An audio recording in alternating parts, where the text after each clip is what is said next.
Silver's Second Chance by Cosmic Chaos. Summary. Silver has been dealt a painful blow when her mate, the beta of her pack, rejects her. Instead of falling apart, she threw herself into work at the pack clinic. As a natural healer, her alpha presents an opportunity for her to get away from the pack while aiding one of their allies. This is a chance for Silver to heal, but will it also be a chance for something more? Before we start, let us know in the comments where you're listening from and what kind of stories you enjoy most. We love hearing from our listeners. Chapter 1.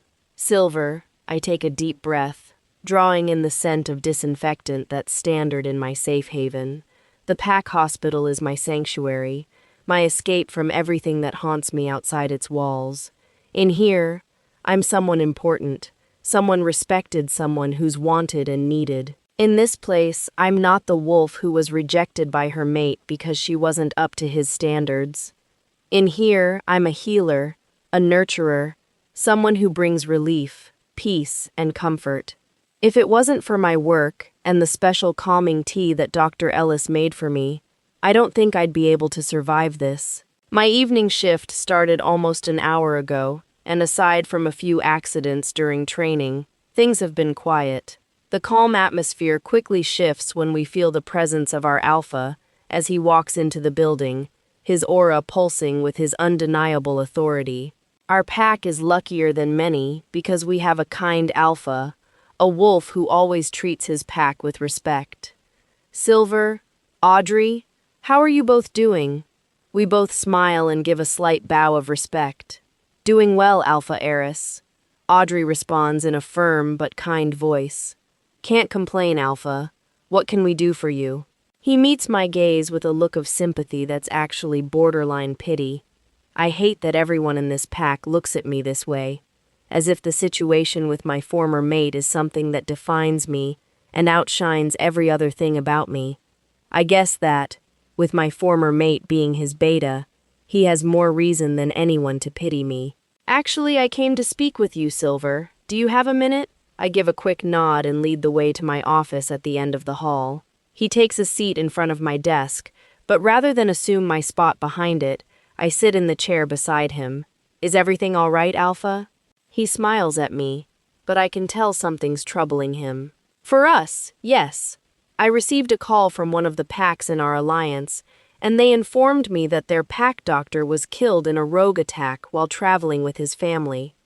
They're requesting help to cover their pack hospital until they can get a new doctor trained. They're currently estimating that it will take around 4 months. I would ask Dr. Ellis, but he has a mate with a pup on the way. While I know Ellis would be a better choice than me due to his decade of experience, I'd be lying if I said I didn't like the idea of getting away from here for a little while. It's been 3 weeks since Dane rejected me, so who knows?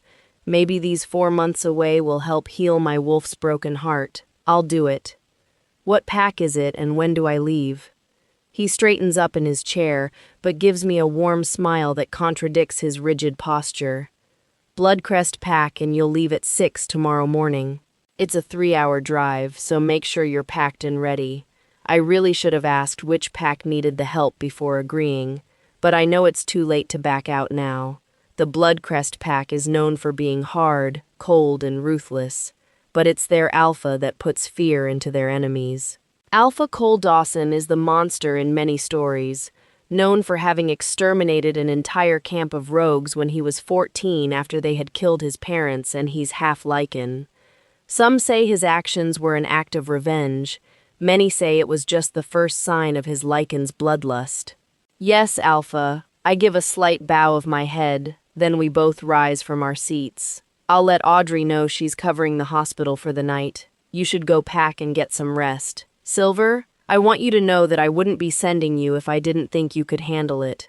You're one of the best pack doctors I've ever met. One of the youngest, too. He smirks at the end, before heading out to talk with Audrey. I gather my things and head out, wanting to get all my packing done quickly so I can catch a nap before I have to leave in the morning. The Alpha had an SUV waiting outside my house at 5:30, and 15 minutes later, I had everything loaded inside of it and we were on our way. After all the stories I had heard about the Bloodcrest pack, I had certain expectations for what I would see when we arrived, but none of them measured up. I guess I had pictured more of a medieval, war-torn village, but instead the pack is very modern with nice houses, well-maintained yards, small shops, restaurants, a bookstore, and even a decent-sized grocery store. Even the pack house is nothing like I had pictured, but that's honestly a good thing since I've been informed I'll be staying in the guest wing for the time being. After helping to carry my things to my room, my pack's driver, Edmund, leaves me to face my new and completely unfamiliar surroundings alone. I spend 20 minutes unpacking before someone knocks on my door. Alpha Eris had told me I would meet with the Beta upon my arrival, but said it would be unlikely for me to meet with Alpha Cole when I arrive since he's busy handling the issues caused by the recent attacks. I walk over and cautiously open the door, only to be met by a very kind-looking wolf who, if I'm being honest, is fairly attractive with his large build, blonde hair, and brown eyes. "You must be Silver. My name is Luke. I'm the Beta of Bloodcrest. I've been asked to take you to the pack hospital and ensure you have everything you need. If you'll follow me, we'll go get you settled in." I gladly let him lead the way, and am pleasantly surprised to find that the pack hospital is a short walk from the pack house, taking less than 10 minutes. I wasn't really given much information on the attacks, so is there anything I should know? Any unusual injuries? Strange weapons being used? Anything that might require special attention? I don't mean to sound rude, but aren't you a little young to be a pack doctor? I know that, under normal circumstances, he would be correct in his assumption, but my situation is anything but normal. I'm 20, so normally I would be, yes. My father was the pack doctor of the Amber Ridge pack, and I inherited his healing abilities. I started training with him at the age of 12, and ended up taking over last year when he passed away. Dr. Ellis, the other doctor there, has more years of hands-on experience and has the official training to back it, but I can assure you that my overall natural abilities far exceed his learned ones. I've inherited the ability to speed up healing and mend minor to moderate wounds, but it does drain me fairly quickly, so I stick to modern healing as often as possible. He seems surprised, but hell, most people are when they meet me. Well, I, for one, am happy to have you here. I'm sure the Alpha will want to meet you when he has a chance, but for now, if you need anything, just have one of the members link me to let me know. He pushes open the door to the hospital for me, then walks away. I take some time to familiarize myself with everything and move things around to my liking, then begin making the list of everything we need to order so I can give it to Luke later. I make a few trips back to my room in the pack house to grab the boxes of herbs, balms, oils, bandages, and tonics that I had brought with me and get them placed on the shelves in my office at the hospital. I'm just finishing transferring the herbs to jars when I hear the doors to the hospital open, so I walk out to see if someone's in need of my help. "You must be the new doc. My name is Caden. You missed lunch, so the Alpha asked the cook to prepare a tray for you and requested I drop it off. He sets a tray piled with more food than I could eat in 2 days' time on the front desk." "That's very kind of you and the Alpha. Please tell him I said thank you, the cook as well." He smiles and nods. "I can do that. Are you getting settled in all right?" I glance around the lobby, mentally noting a few things I would like to change. "Yes, thank you. This place hasn't been updated in quite some time, has it?" He chuckles and shakes his head. "Goddess, no. Dr. Isaac was pretty old-fashioned and hated change, so this place has looked the same way for the last 50 or so years. Aside from a few new pieces of medical equipment, nothing has changed or been added." I sigh and make a mental note to go over equipment we need to get as well. I notice his eyes glaze over and feel a brief pang of jealousy over his mind-link abilities, since I can't mind-link anyone in this pack, and the distance to my old pack cuts off all ties to them as well. I hadn't realized until now just how isolated I would be when I came here. "The Alpha will be coming in to meet you at 4. He would have been here to welcome you much sooner, but he's been stuck in meetings. That last rogue attack hit us all pretty hard, and we lost not only members of our own pack, but some of the fighters from another pack as well. I nod in understanding, then glance at the clock to see it's almost 3. I heard about the most recent attack from my alpha. My tone is as somber as my mood as I think of all the wolves who lost their lives. When we contacted your alpha to request aid, he had mentioned that you were his top choice, but he also said it would be a chance for you to heal as well. I can hear the underlying question in his voice, and give him a pained smile. My mate rejected me 3 weeks ago. I was having a hard time calming and consoling my wolf, so I had buried myself in work. I was working double shifts and had even started sleeping in my office. If my mind and body were busy, I didn't have much time for anything else, like wallowing in my own misery. His eyes are filled with sympathy, but it feels different somehow, and it's a nice change from the pity I saw in the eyes of all my packmates back home. Only a fool would insult and disrespect the goddess by rejecting the mate that was created just for them. I shrug and lean back against the counter behind me, trying not to appear as affected by this conversation as I actually am. He wanted a mate who was higher ranking and who was both submissive and willing to give everything up to cater to his wants and needs. I wasn't willing to give up being a pack doctor and doing training just to wait on him hand and foot anyway, so it's probably for the best that he rejected me. His chuckle brings a smile to my face, and suddenly I join him, realizing just how ridiculous my ex-mate was to think the way he did. Well, I'm very glad you stood your ground. You deserve a mate who will support you, not hold you back. I smile and nod in agreement. That's how I feel. But my wolf is still struggling. She'll get better over time. I see his eyes glaze over for a moment, and he stands up straighter. Hey, I need to get going. It seems we have some unexpected guests that need to be greeted.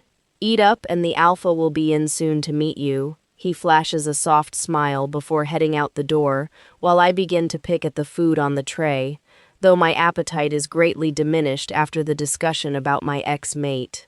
I barely make a dent in the meal before heading back to my office to start labeling the jars of herbs and organizing them on the shelves. Chapter 2. I must have lost track of time because I'm in the middle of sanitizing one of the patient rooms when I feel the energy in the building shift. There's no doubt in my mind that it's the result of the alpha's aura as he makes his way down the hall toward the room, his heavy footsteps echoing through the entire building until they stop at the open door behind me. Silver Killian? I take a deep breath and turn to see the large man blocking the entire doorway to the room.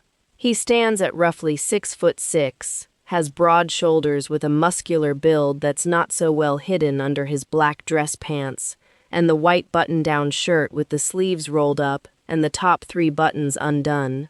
He has medium-length chocolate-brown hair that's slicked back with the sides shaved, and his eyes are a bright emerald green. He's definitely a gorgeous specimen and looks nothing like the monster his reputation has made him out to be. Yes, and you must be Alpha Cole. I bow slightly, then bare my neck in submission, something generally expected of all members and visitors of a pack when in the presence of the Alpha. No need to bow, Silver. How are you settling in? I straighten my posture, but keep my eyes focused on anything that hits below his neck to avoid making eye contact and offending him. Permission to speak freely? He's quiet for a moment before answering. Permission granted. Taking a deep breath to steady my nerves, I begin with the list of things I've noted that need to be repaired, supplies and equipment that are needed. I have to appreciate that he listens so intently, allowing me to not only tell him what's needed, but also why it's needed. I know it probably sounds like a lot, but I won't lie to you. If this hospital had been equipped with the necessary medical equipment, there may have been less lives lost during the last few attacks. I understand how hard it is for a lot of the older doctors to open themselves to using the newer technology and techniques, but the advances we've made in the medical field should be embraced because every one of those advances were made by learning from the past failures and many trials that proved them to be effective. As doctors, we need to adapt as new discoveries are made that can help our kind. After a tense silence, I begin to wonder if I've overstepped until very well. Have the list on my desk once you finish up here today, and I'll authorize the purchase of anything you need. The dinner at the pack house is served at 6, so please make sure you arrive on time. I'll be introducing you to the pack, all of whom are very eager to meet the new doctor. I grab the glass water bottle off the counter, flip the top and take a drink of my tea, but I notice the way his body tenses suddenly. What is that? I look at the bottle in my hand and my brow furrows. It's an herbal tea that Dr. Ellis made for me. He takes a step closer and I instinctively take a step back. Why would he give that to you? His voice comes out as almost a growl. I was rejected by my mate, and I was having a hard time coping. I had stopped eating, stopped sleeping, and spent all my time at work. He made the tea to help settle my wolf, just enough for me to function at a somewhat normal capacity. I try to hide the shame in my voice, not wanting to show such weakness in front of this strong alpha. What wolf would reject such a strong mate? I let out a tense sigh and prepare for the reaction he'll give at hearing my ex-mate's title, 𝑷𝒍𝒂𝒚𝒍𝒊𝒔𝒕. A low growl rumbles out of him, followed by a moment of uncomfortable silence. He's unworthy of receiving such an amazing blessing from the moon goddess. I can't explain it, but something about him being angry with Dane brings me a strange sense of comfort. Doctor? A voice shouting from the hospital entrance has me practically tossing the bottle onto the counter and rushing out of the room to find one of the guards carrying in a young man that's covered in gashes and bite marks with a chunk of flesh missing from his exposed shoulder. I just sanitized a room, follow me. I lead him to the room I had left the alpha standing in and find him now standing against the wall inside.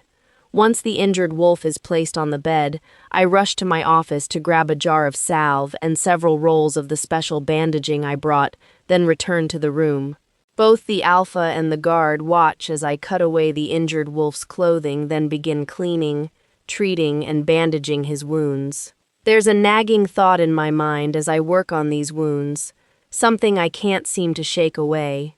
I make sure to apply the salve to every injury before placing the bandages over them until not 1 inch of his injuries are left exposed. What is that stuff you put on him? I look at the guard and hand him the jar. It's a salve I made from herbs and oils. They aid in keeping the wounds clean and help with inflammation while helping to boost the healing process. The bandages are treated in oils as well that will keep the skin from becoming raw and agitated during the healing process. I watch the guard pass the jar to the alpha, who sniffs it and arcs a brow before handing it back. That actually smells pretty good. I smile and nod, taking the jar from him and putting the lid back on tightly. It does, but most people don't really notice it since their senses are overpowered by the scent of the disinfectants and blood that seem to fill the hospitals. I clean up the mess, then get to work hooking up an IV to the patient and the heart monitor before guiding the others out of the room. How did this happen? The alpha's tone is not as harsh as I would have expected, but the guard responds quickly even without the looming threat of the alpha's anger. We found him in the woods near the northern border while doing our patrol. The alpha begins pacing beside us, and I look up to see the guard's stoic expression. Did you scent rogues in the area? The guard's expression crumbles as he shakes his head. No, Alpha. We couldn't scent anything in the area except blood. I take a deep breath and make a decision that will either help or screw me. Only time will tell.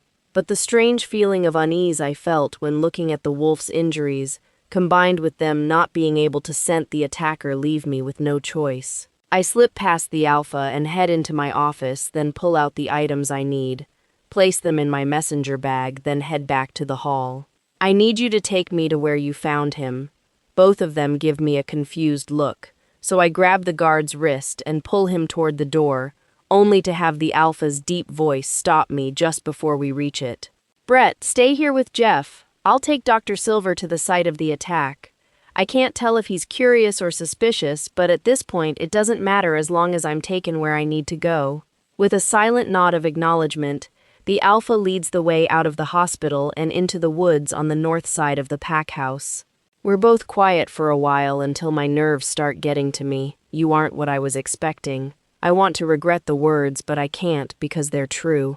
I'm guessing you were expecting some blood-crazed lunatic? I shrug and stare straight ahead. Something like that. The stories of the half-lichen alpha's reign of terror are pretty well known among many packs. Mine's no exception. He hums in acknowledgement and is quiet for a moment before speaking again. You weren't what I was expecting either. I half expected some stiff elderly wolf, not someone so young, especially with how highly your alpha spoke of your abilities. I'm not surprised that the alpha hadn't told him of the reason my abilities are so superior to Dr. Ellis's, but I don't like to deceive people and I don't plan to start now. I had assumed he would have told you, but I guess I should have known better. I rake my fingers through my hair, hoping this isn't going to go as badly as things have gone in the past when my identity was revealed. What did he not tell me? I take a deep, fortifying breath as my mind pieces together the best way to explain myself to him without confusing him or causing issues due to miscommunication. I'm not a pure blood wolf. That's actually part of why my ex-mate rejected me, because my blood isn't pure. We don't know what else I am, only that I have abilities. We've spoken with the leaders and elders from several other races, but they confirmed I'm not one of them.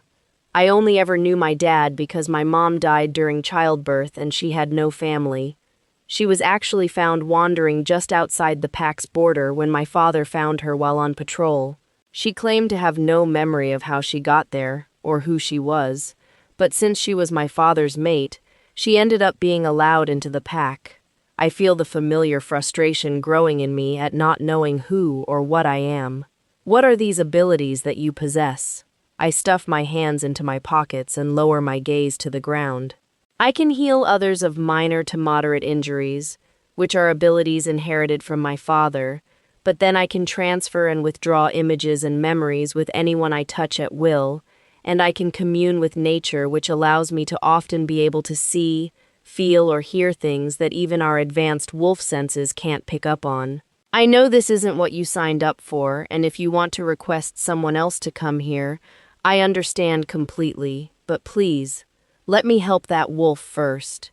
I had expected surprise, questions, concerns, or even silence, but when he starts laughing, I'll admit I'm left feeling confused. You think I would turn away a doctor with a superior ability to heal, among other unique and amazing abilities? No, Silver, there's no one I would rather have here. I offer a weak smile at the profound compliment, both surprised and grateful for his immediate acceptance. I see the group of guards just ahead, some in wolf form, some not, and increase my pace until I'm standing beside them. Alpha, we weren't expecting you, one of the guards states in a husky voice. I brought Dr. Silver with me to investigate the attack site. I need everyone to step back and let her get to work. I catch the confused and unsure looks on their faces, but no one dares defy their alpha. I step into the middle of the small clearing, being mindful of the blood-stained soil as I kneel down and open my messenger bag. I remove the herbs that I need and use my hand to clear the debris from a dinner plate-sized section of the ground, then pour the herbs into the center.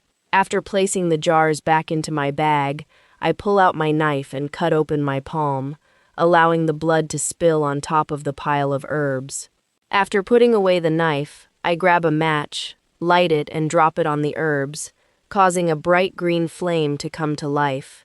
After burning for a brief moment, the flame extinguishes, and the smoke that rises from the ashes slowly drifts up and into my face as I breathe it in deeply, allowing the memories imprinted on the land to flood my mind. Growling, snarling, teeth gnashing and chomping at the air behind me, I try to run, to get away, but they're too fast. My lungs are on fire and every muscle is screaming from the strain of being pushed beyond their limits. I trip over a tree root, my body colliding violently with the ground beneath me. Sharp claws pierce my flesh, shredding through flesh and muscle like hot knives through butter. I howl in pain, in fear, in anger, but no one comes. I manage to roll over and face my attacker, the one who wishes to end my life. His brown fur is dark and thick, his yellow eyes pierce through me, promising more pain to come. I see a scar running from his right ear, across his right eye and stopping on the tip of his nose. That scar is a comfort, proof the devil can be hurt, can bleed, can die. I feel my mind being ripped away from the memory, the living nightmare of the horrors that took place on this land only a short time ago. Muffled voices seem to be drifting in and out as my mind struggles to shake off the effects of the waking dream I had so willingly slipped into. I feel something or someone firmly gripping my shoulders, and I finally manage to force my eyes to open. Silver? What happened? Your eyes, what the hell was that? Even though his tone is sharp and harsh, I can see the worry in his eyes. Oh God, his emerald green eyes, the eyes I should not be staring into. I tear my eyes from his and force my gaze to the pile of ash in front of me. It wasn't rogues. A dark brown wolf, bigger than a normal wolf, but not quite as big as an alpha, I think. His eyes, they were bright yellow and he had this scar. I grab a handful of the ash, stand up, then open my hand and blow the ash into the air. The others watch me as if I've lost my mind until the ash begins floating against the breeze, leading around the trees then across the border. Send 2 guards to follow it, but be discreet, see what you can find, then report back. 2 of the guards in their wolf form take off, following the trail of ash into the forest beyond the border as I stand up and dust off my pants. I've seen that wolf before. I'm pacing back and forth, unintentionally voicing my thoughts out loud as I try to figure out where the hell I've seen the scarred wolf. I need to get back to the hospital. I need to look through my files. Chapter 3. I ran on foot all the way back to the hospital without any thought for the wolves I left behind who were likely confused by my actions. But I don't have time to explain myself right now. As soon as I reach my office, I pull out the 3 very thick, very old books that I had brought with me, all gifts from my father to quench my thirst for knowledge and love for learning of our history. That's how Alpha Cole finds me some time later, sitting cross-legged on the floor of my office with one of the books open in my lap, a notepad pressed to my chest while I skim pages, and a pen is held in my right hand. I need you to tell me what's going on, Silver.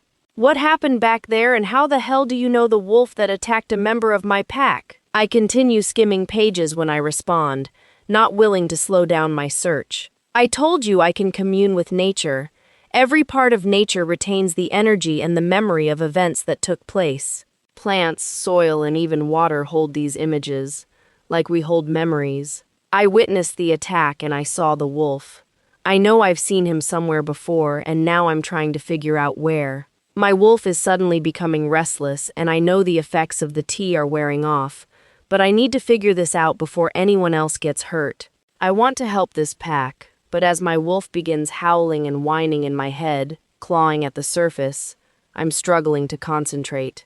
Silver, we should go to the pack house and have dinner. Then we can both come back here and go through all this to see if we can find anything. I use the notepad like a bookmark, then close the book and set my pen on top. I try to stand up, but my entire left leg has fallen asleep, and I fall forward, only to have something grab me before I can hit the floor, something that's sending jolts of electric sparks through me. I jerk my body away from him, realizing what was causing my wolf to lose her mind, but not wanting to believe it. After being rejected by a beta of my own pack, why the hell would the goddess pair me with the alpha of another? Does she really expect him to accept me?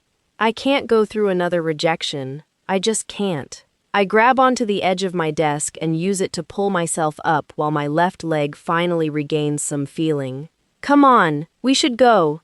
I don't look up. I don't dare. I can't stand the thought of seeing the disappointment in his eyes at being given an impure mate like me. Silver, stop. Stop.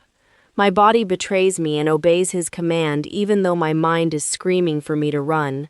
Can you please wait until after the dinner and after I've checked on my patient tonight? After the first rejection, I could barely breathe, let alone make sure a patient was cared for.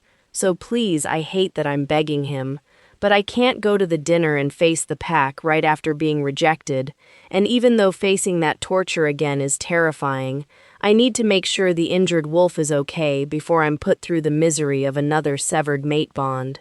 What the hell are you talking about? Why would you think I'd reject you? Weren't you listening to me earlier? Your first mate may have been fool enough to walk away from a gift from the moon goddess, but I'm no fool, and you, Silver, are most certainly a gift. I didn't mention the way my beast reacted when we met you because I wasn't sure you were ready to face this yet, but you're not getting rid of me unless you choose to, and, for the record, I'm really hoping you don't. His words please my wolf, but my mind is still so uncertain.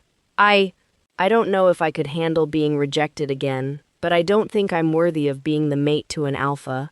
I can't bring myself to look at him. Maybe it's out of fear of seeing the truth of my words reflected in his eyes. His hand reaches out and grabs my chin, tilting my head until my eyes are forced to meet his. I, Cole Dante Ryland, alpha of the Bloodcrest pack, accept you, Silver Killian, as my fated mate, to be my Luna, my equal.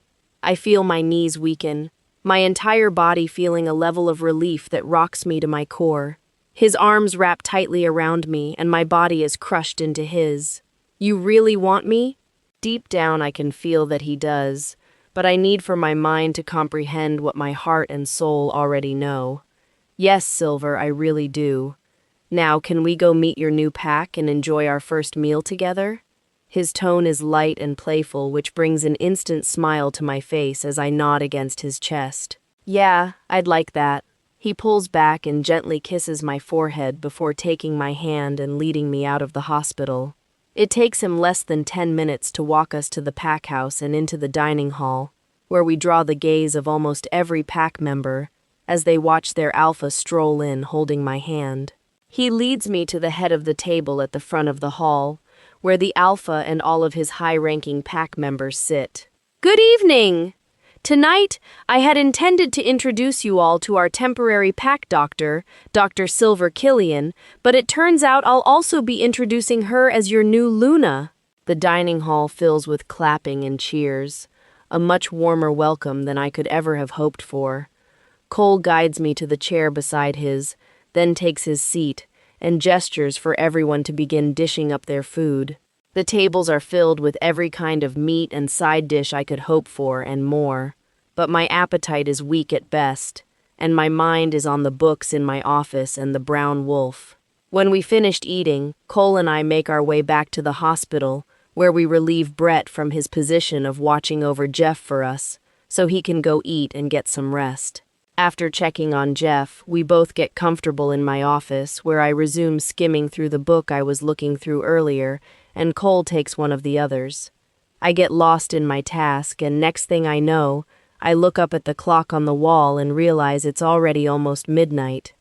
Cole is asleep on the love seat in the corner, so I leave him there while I go to check on Jeff. I walk into his room and quietly approach his bed, then begin checking the bandages to make sure everything is healing properly. I notice that while most of the wounds are nothing more than pink skin, looking more like scrapes than gashes, the bite marks seem agitated and are healing much slower. In fact, they've barely healed at all.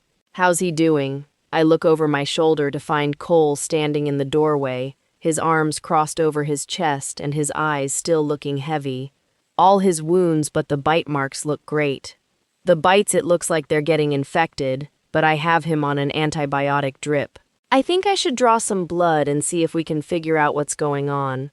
It's moments like this one where I'm glad I learned how to use the lab equipment when I was working the clinic in my old pack. Do whatever you need to do. I don't know how much help I'll be, but I'll lend a hand with whatever you need.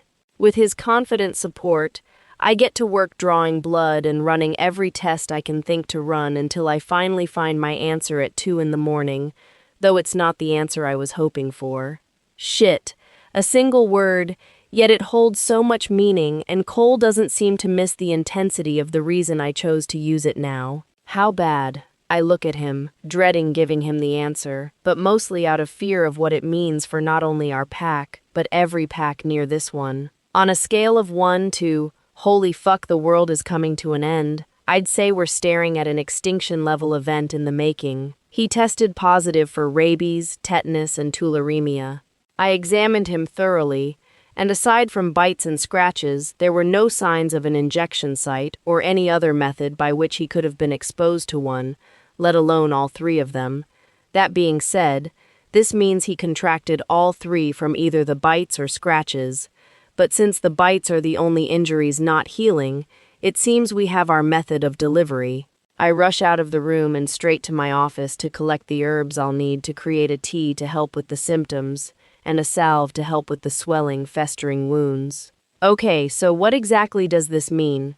Do you think there are a bunch of wolves running around that have gone rabid? I shake my head as I make my way to Jeff's room with my arms loaded with herbs and jars. No, not a bunch, not yet. Right now it seems we have just one. From what I saw, the scarred wolf showed no signs of actually being rabid, but that doesn't make sense. I need to do more research, but first, I need to treat his symptoms and hope like hell we can save him. I set everything on the counter and get to work mixing the herbs, while Cole seems torn over whether he wants to focus on me or Jeff. What symptoms should we expect to see? I take a deep breath and begin listing off the many possibilities of what Jeff may be facing. Fever, fatigue, chills, dizziness, loss of appetite, delirium, irritability, hallucinations, muscle spasms, high blood pressure, difficulty breathing, difficulty swallowing, and accelerated heart rate. By the time I'm done listing the possible symptoms, I've finished mixing the herbs for the tea and quickly start on adding more herbs to the salve that will be packed into his wounds. Shit. Okay. But the wolf you saw with the scar, he didn't seem to have any of those, right? I shake my head, flashes of the brown wolf with the scar threading through my mind like a damn parasite taking root. No, he looked normal, for a wolf randomly attacking a member of my pack. I add hot water from the tap to the bowl with the tea and let it sit while I get to work packing his wounds with the salve. And you say you've seen this wolf somewhere before? I nod, knowing that I have, though I can't remember where. Yeah, I have a feeling it was in one of my books, but I can't remember which one. Cole watches patiently as I pack each wound and rewrap them, then helps me to force Jeff to take in the tea through use of a funnel and silicone tubing I found in the cupboard. Once we finish, he helps gather the herbs and carry them back to my office so we can resume our search for anything regarding the scarred wolf. Hey! I think I found something. Cole's voice cuts through my nearly trance-like state, and I'm more than surprised to see the sun beginning to rise out the window. I move over to the love seat and sit down so he can show me what he found. During the raid on the Amber Peak Pack's territory, it was discovered that the beta, Julian Lawson, had been abducting wolves from other packs that he had experimented on, though most didn't survive. He had been testing out several viruses and poisons while using the equipment he stole from the Pax clinic to conduct tests where he attempted to mutate the viruses. His motive for this research remains unknown, and after a fight that left Lawson injured, he managed to escape. Lawson sustained injuries to his torso and face, both of which likely left scars as they were caused by a silver dagger when he attacked Councilman Ryle in his successful escape attempt. I read the passage out loud, but it takes a few seconds for my brain to actually process what I read. So, sounds like this definitely could be our guy, right? I nod, confirming that I agree with his thoughts on it, but I wish he was wrong. I know where I saw him before.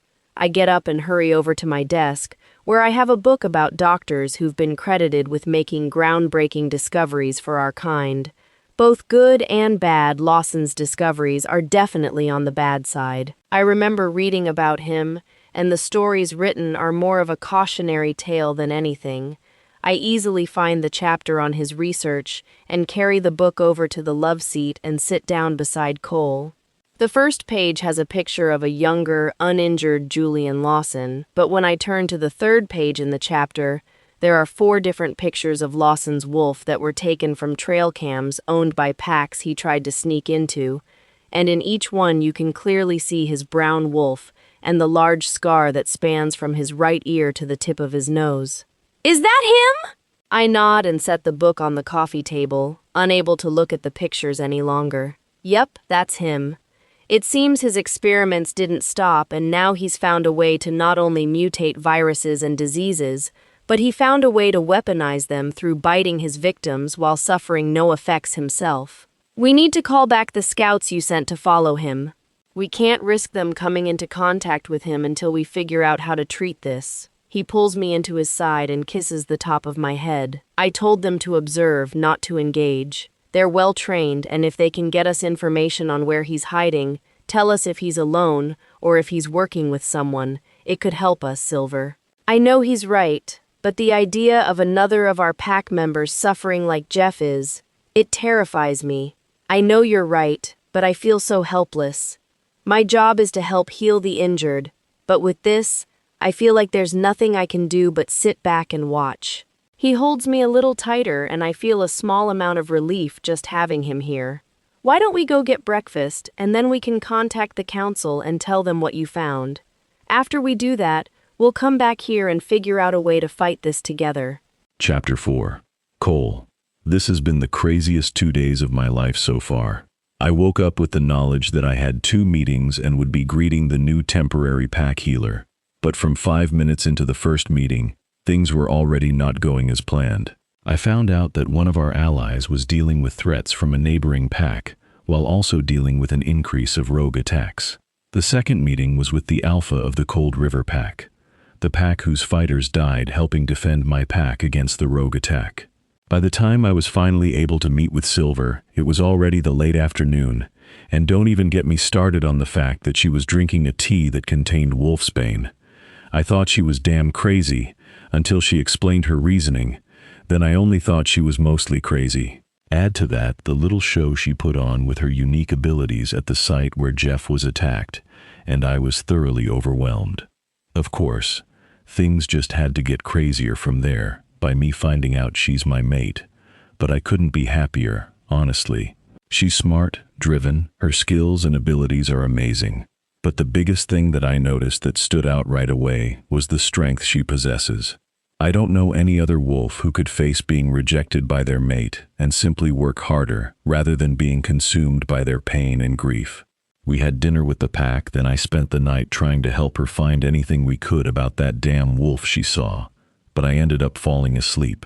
While I slept, she continued her search, and before dawn, she had already figured out what was causing Jeff's wounds to not heal.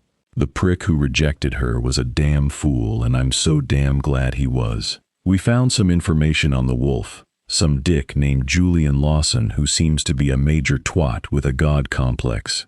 But with how exhausted Silver looked, I decided to encourage her to take a break and have breakfast with me, so she could give herself a chance to refuel. This brings us to where we are now, sitting in the dining hall while she forces herself to eat, though anyone here can tell she'd rather not. This isn't how I pictured things going when I met my mate, but I can certainly say I'm not at all disappointed. Once we finish eating, I take her hand and lead her to my office so we can call the council. And, needless to say, they're not happy to hear what we discovered. Yet not one of them questioned the validity of her test results or the person we claim is behind the attack. So, they'll have someone here in 2 days. Now we just have to make sure Jeff pulls through. Have we heard from the trackers? Her concern for our pack is touching, more than I think she even realizes. She discovered she was my mate less than 24 hours ago, and she slid into the role as Luna without even realizing it. We can go check on Jeff right now. As for the trackers, Luke said they checked in at 4 this morning. I guess they followed the ash trail to a cave in the northern part of the neutral zone, but they had no other information at the time. I had him warn them about the situation, so they know to avoid any contact with him. Her body relaxes, only a little, but I'm taking it as a small win. Good. Let's go see how Jeff's holding up, and I need to call Dr. Ellis at my old pack to see if he has any suggestions for things we haven't tried to fight this. Through the entire phone call and even now, she's held my hand like a lifeline, and I love the connection I feel with her when we touch. I can feel her emotions to a small extent, and right now, my mate is feeling determined. Her pale cheeks flush, but then a beautiful smile lights up her face, and my heart damn near stops at the sight of it. We head down to the clinic and, unfortunately, Jeff's condition hasn't improved much, though the skin around the wounds seems slightly less red and the condition hasn't worsened. I hate that I can see how defeated she feels, so as she picks up her phone to call her friend from her old pack, I pray he has some suggestions that will help. Dr. Ellis speaking. How can I help you? Hey, it's Silver.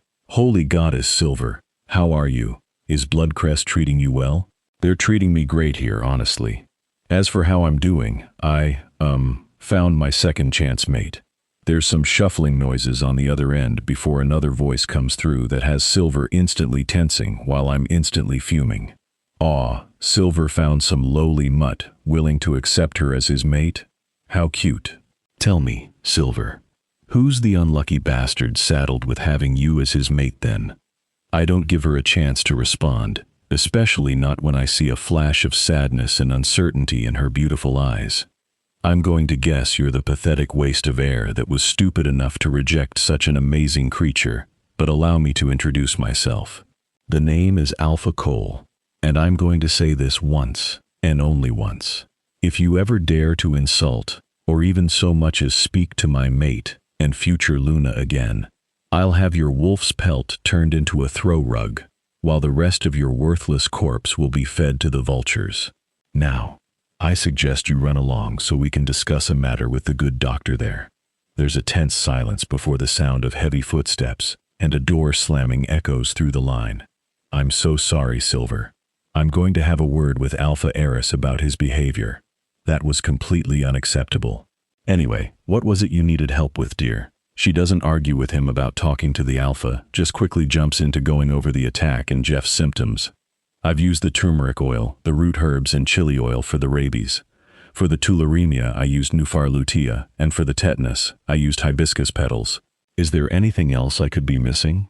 I think you've pretty well covered it, but at this point, I think you may need to consider some of the human treatments. An antiviral and antibiotic in high doses should help some, but it depends on how far spread the virus is. If this really is going to be an issue all of us may face, we should all stock up on them. I'd also recommend a blood transfusion to help clear the virus from his body faster. Do you have a contact who might have the drugs on hand? I can have some delivered to you, but it'll take around 7 hours to arrive, and you should start seeing some results within 24 hours if it works. Thanks, Doc. You're a lifesaver, literally. If you can send them over, I'd appreciate it. Also, try to reach out to all your contacts and warn them so they can be prepared as well. Of course, Silver, just so you know, I'm so happy you found a mate worthy of you. I hope he knows how lucky he is to have such an amazing mate. Her cheeks flush, but before she can say a word, I speak up. Trust me, I know I'm one lucky bastard. Thanks for helping out, it means a lot to all of us. It's my pleasure. Expect the delivery to be there before 5. Talk to you soon, Silver. Take care of her, Alpha.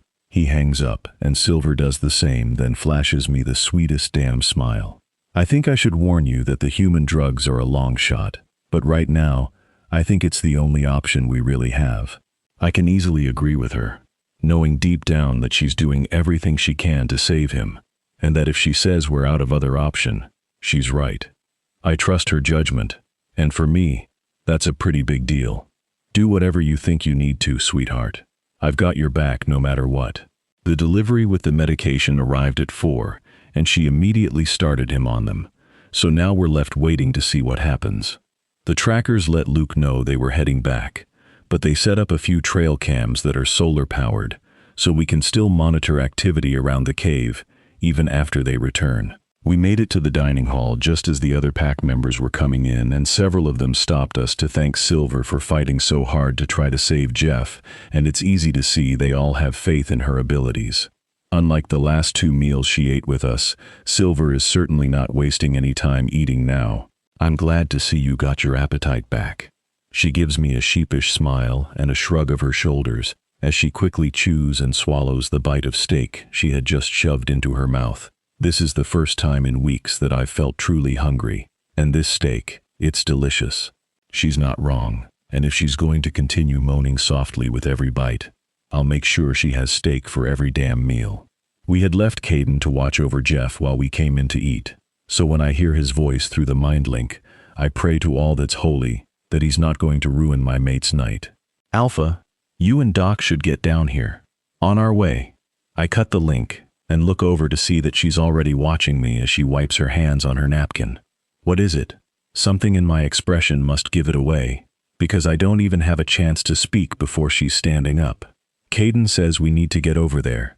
I have to practically fly out of my seat and jog to catch up with her.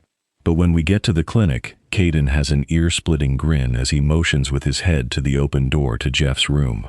I don't know what she was expecting to see, but for me, it sure the hell wasn't a smiling Jeff sitting up in his bed.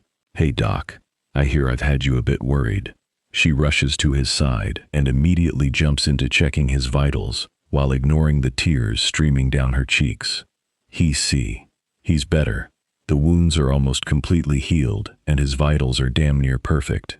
She takes a step back and looks him over like she's expecting it all to change in the blink of an eye. Well, from what I hear, it's all thanks to you, Doc. Caden clued me into what's been happening while I was apparently dying, and he said you've been working non-stop to figure out how to cure whatever this shit was, so thank you.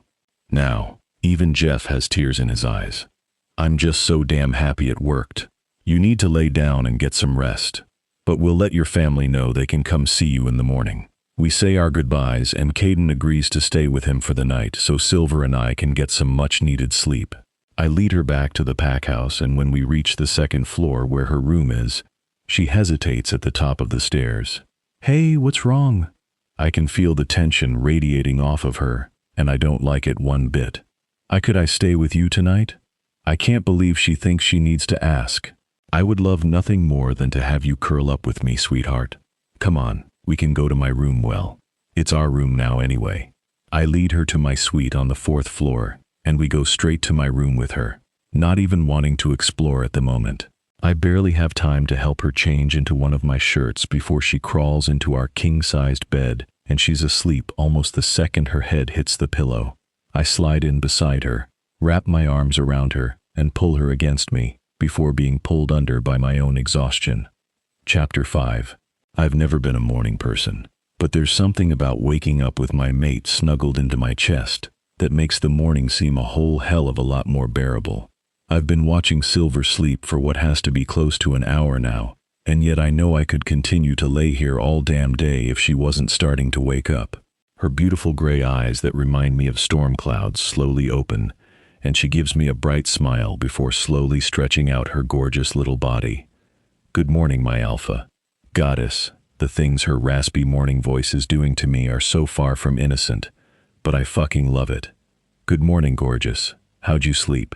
My heart skips a beat when her small hand reaches up and brushes my hair out of my eyes, the sparks of our bond igniting where her fingertips skim the skin on my forehead. I haven't slept that well for as long as I can remember. How'd you sleep? I pull her closer to me and bury my face in her neck, drawing in a deep breath as her scent floods my senses. Best night's sleep ever. We should get showered and dressed so we can have some breakfast. As if her body needed to voice its own agreement, her stomach growls loudly, which has her rolling her eyes, while I burst out laughing. My mate is undeniably adorable. Yeah, I think I need sustenance. Did you want to shower first? I don't want to push her or move too fast, but I have no issue teasing her. Or you can shower with me. I honestly meant it as a playful taunt. Truly I did. But when she shrugs her shoulders and heads for the ensuite, I'm on her heels in the blink of an eye. My mate isn't shy. Not in the slightest. Once she gets the water on and makes sure it's a suitable temperature, she begins stripping like it's nothing, then gives me a soft smile before stepping into the shower. With me only wearing my boxer briefs, I'm naked and joining her before she's even finished wetting her hair. Our shower is innocent. Well, aside from the adventurous touches as we took turns washing each other very thoroughly, and we finish in under 30 minutes, then are dressed in under 10. I'm quite pleased with her choice to wear one of my shirts and a pair of my sweatpants, not even caring that we'll be dining with the pack while she's wearing my clothes. We enjoy our breakfast, and I notice how everyone has already warmed up to her and they're all interested in getting to know their new Luna. By the time we finish, she's talked to nearly half the pack, and I damn near have to drag her out of the dining hall so she can get ready to go to the clinic and check on Jeff. after switching my sweatpants out for a pair of her own leggings. Though she keeps on my shirt, she surprises me with a gentle kiss before taking off, while I go to my office to check my emails and handle a conference call with 2 of our allies who are having issues with rogues. With my head buried in my work, I completely lose track of time, and next thing I know, Luke is knocking on my office door. "Hey, you coming to lunch?" I look up at him, and I know I probably look confused for a second before my eyes drift over to the clock that shows it's already 12:30. Shit, yeah, I'm coming. Is Silver already there?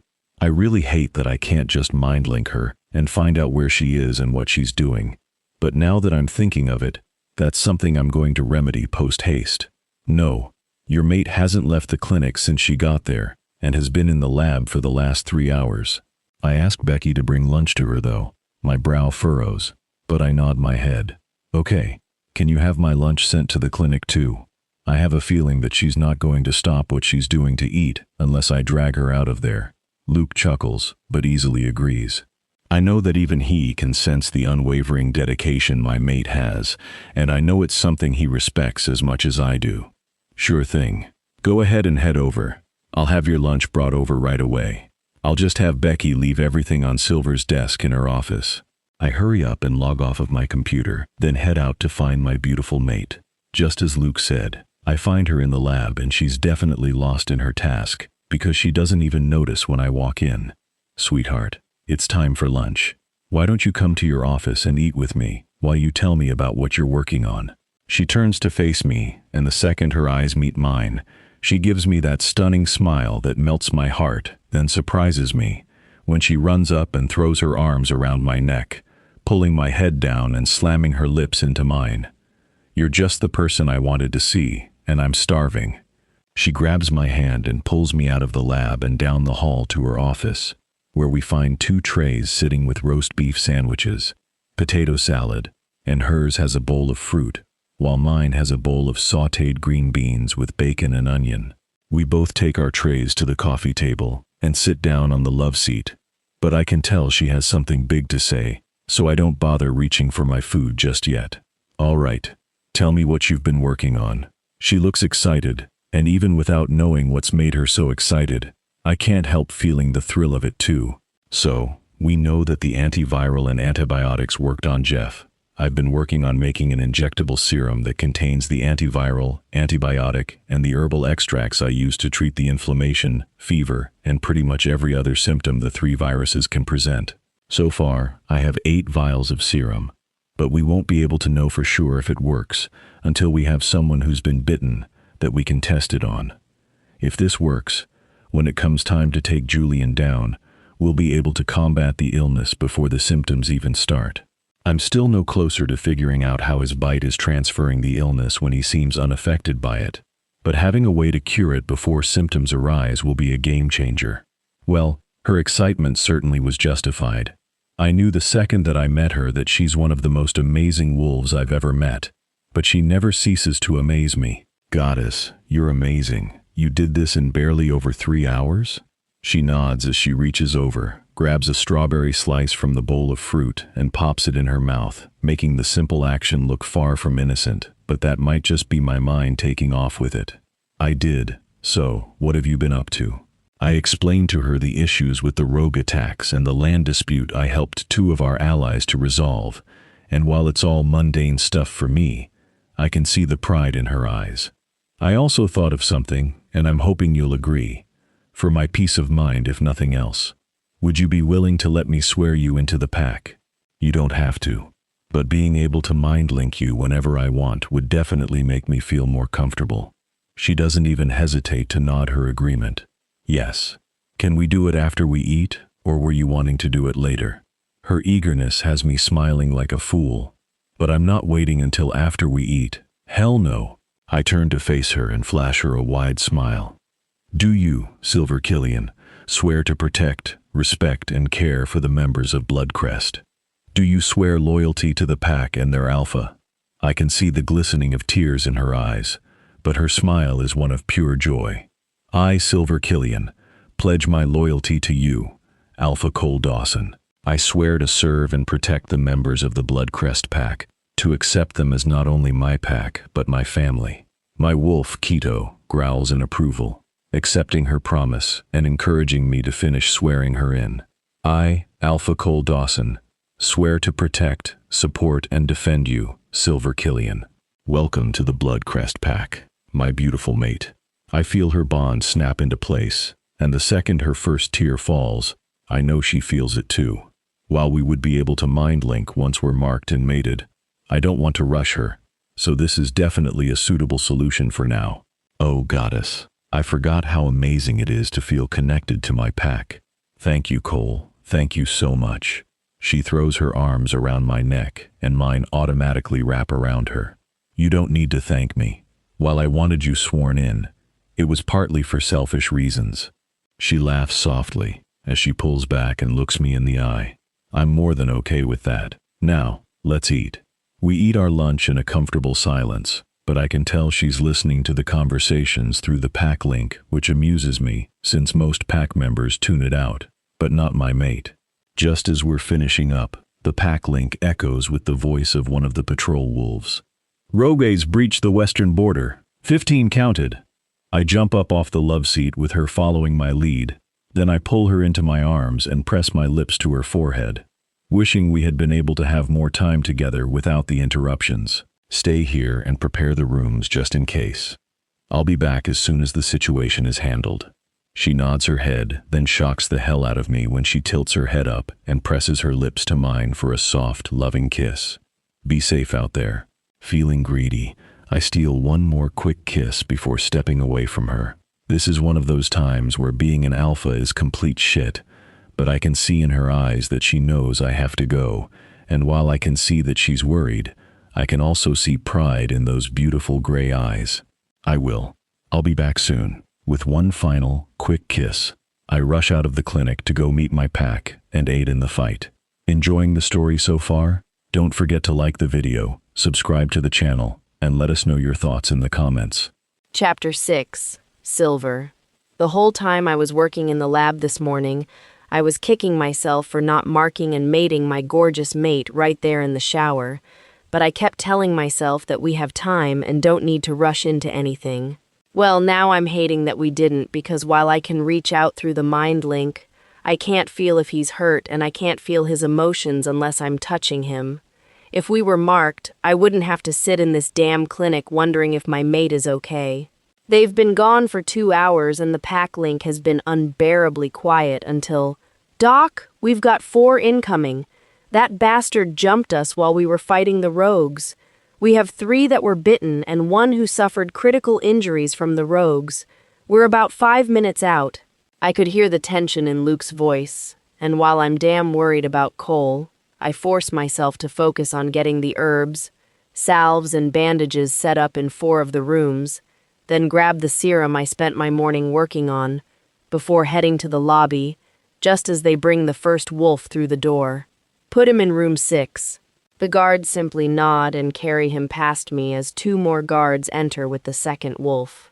Room 4. Again a nod before they do as I asked. I have the 3rd wolf taken to room 2, but then I see Luke and Caden enter with Cole standing between them, one arm draped over each of their shoulders, and his torso covered in scratches and several bites. "Oh, goddess!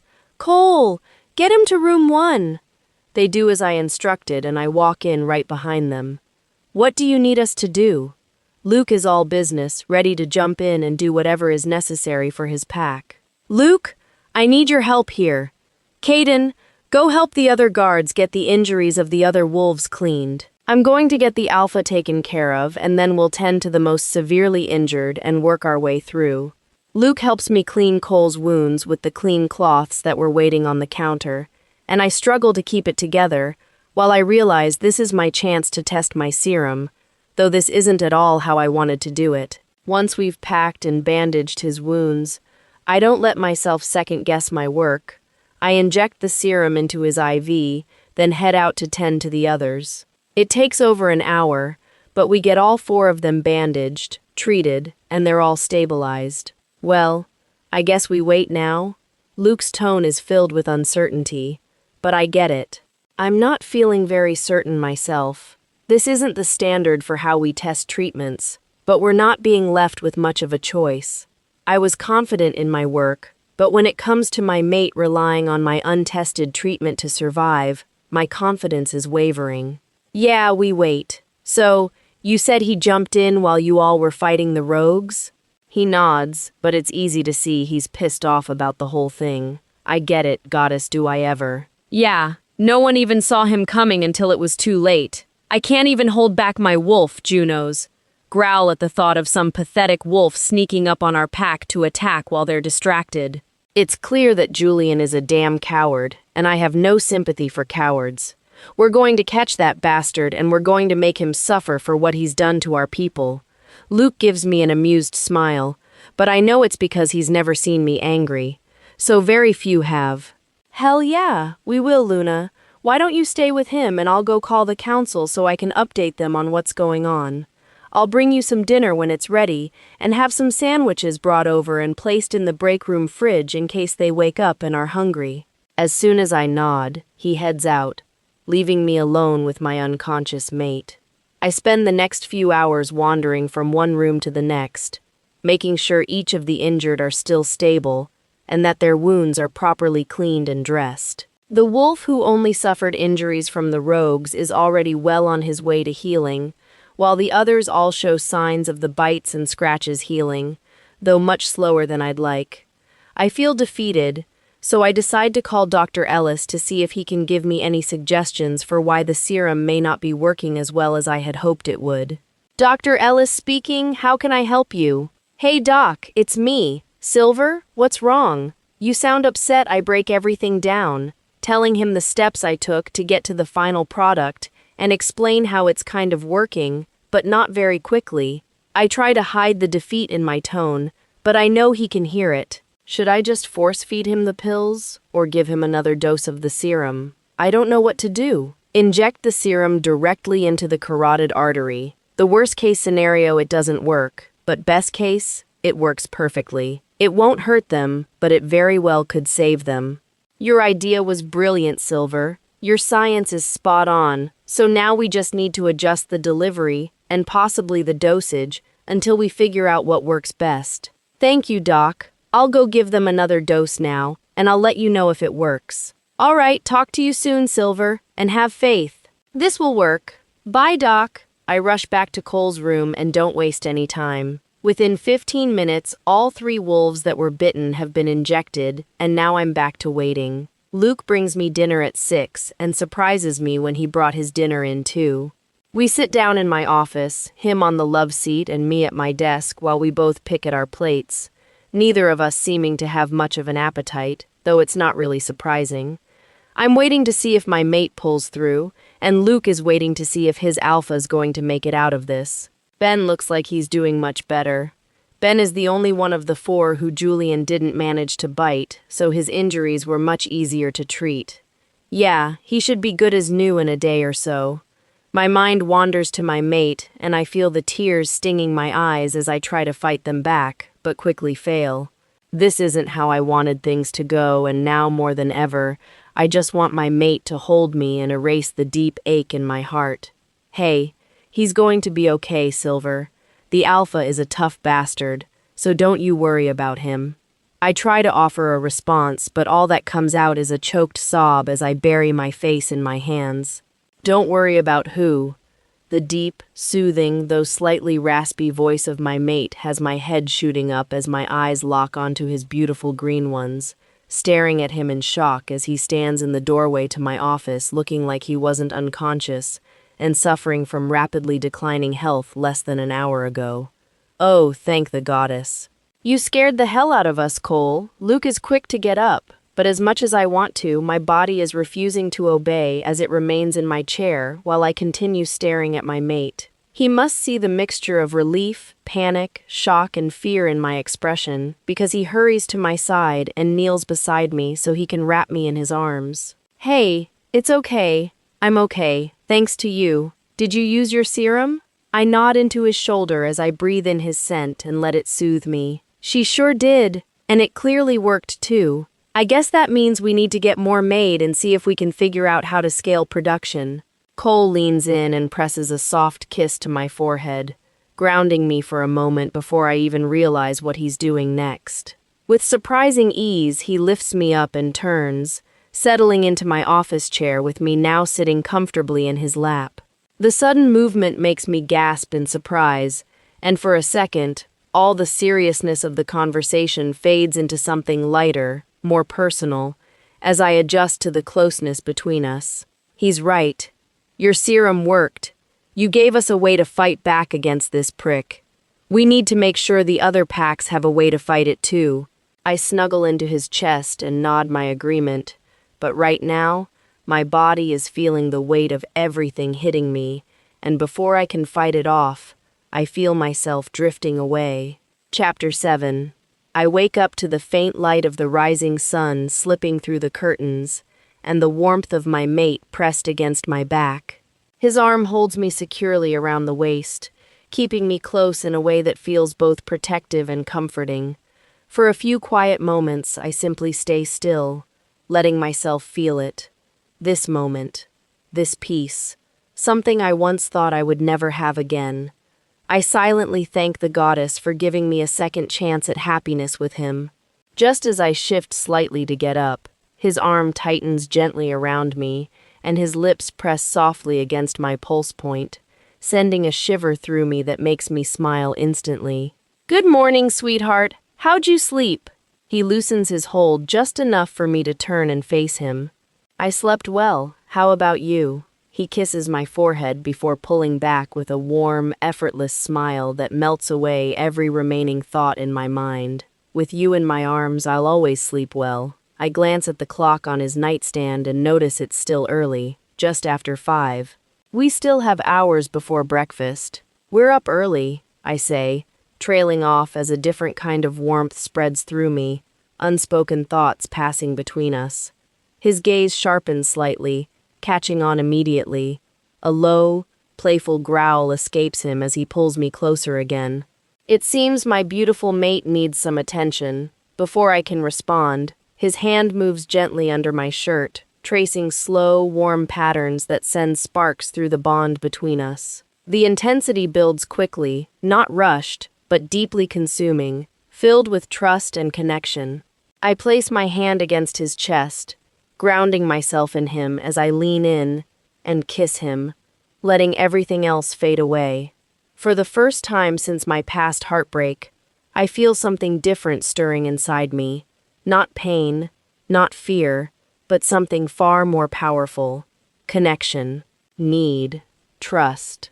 Time passes in a blur of emotion and closeness, the world shrinking down to just the two of us, and the bond growing stronger between us. When it finally settles, we remain close, breathing in sync, holding on to each other as the intensity slowly softens into warmth.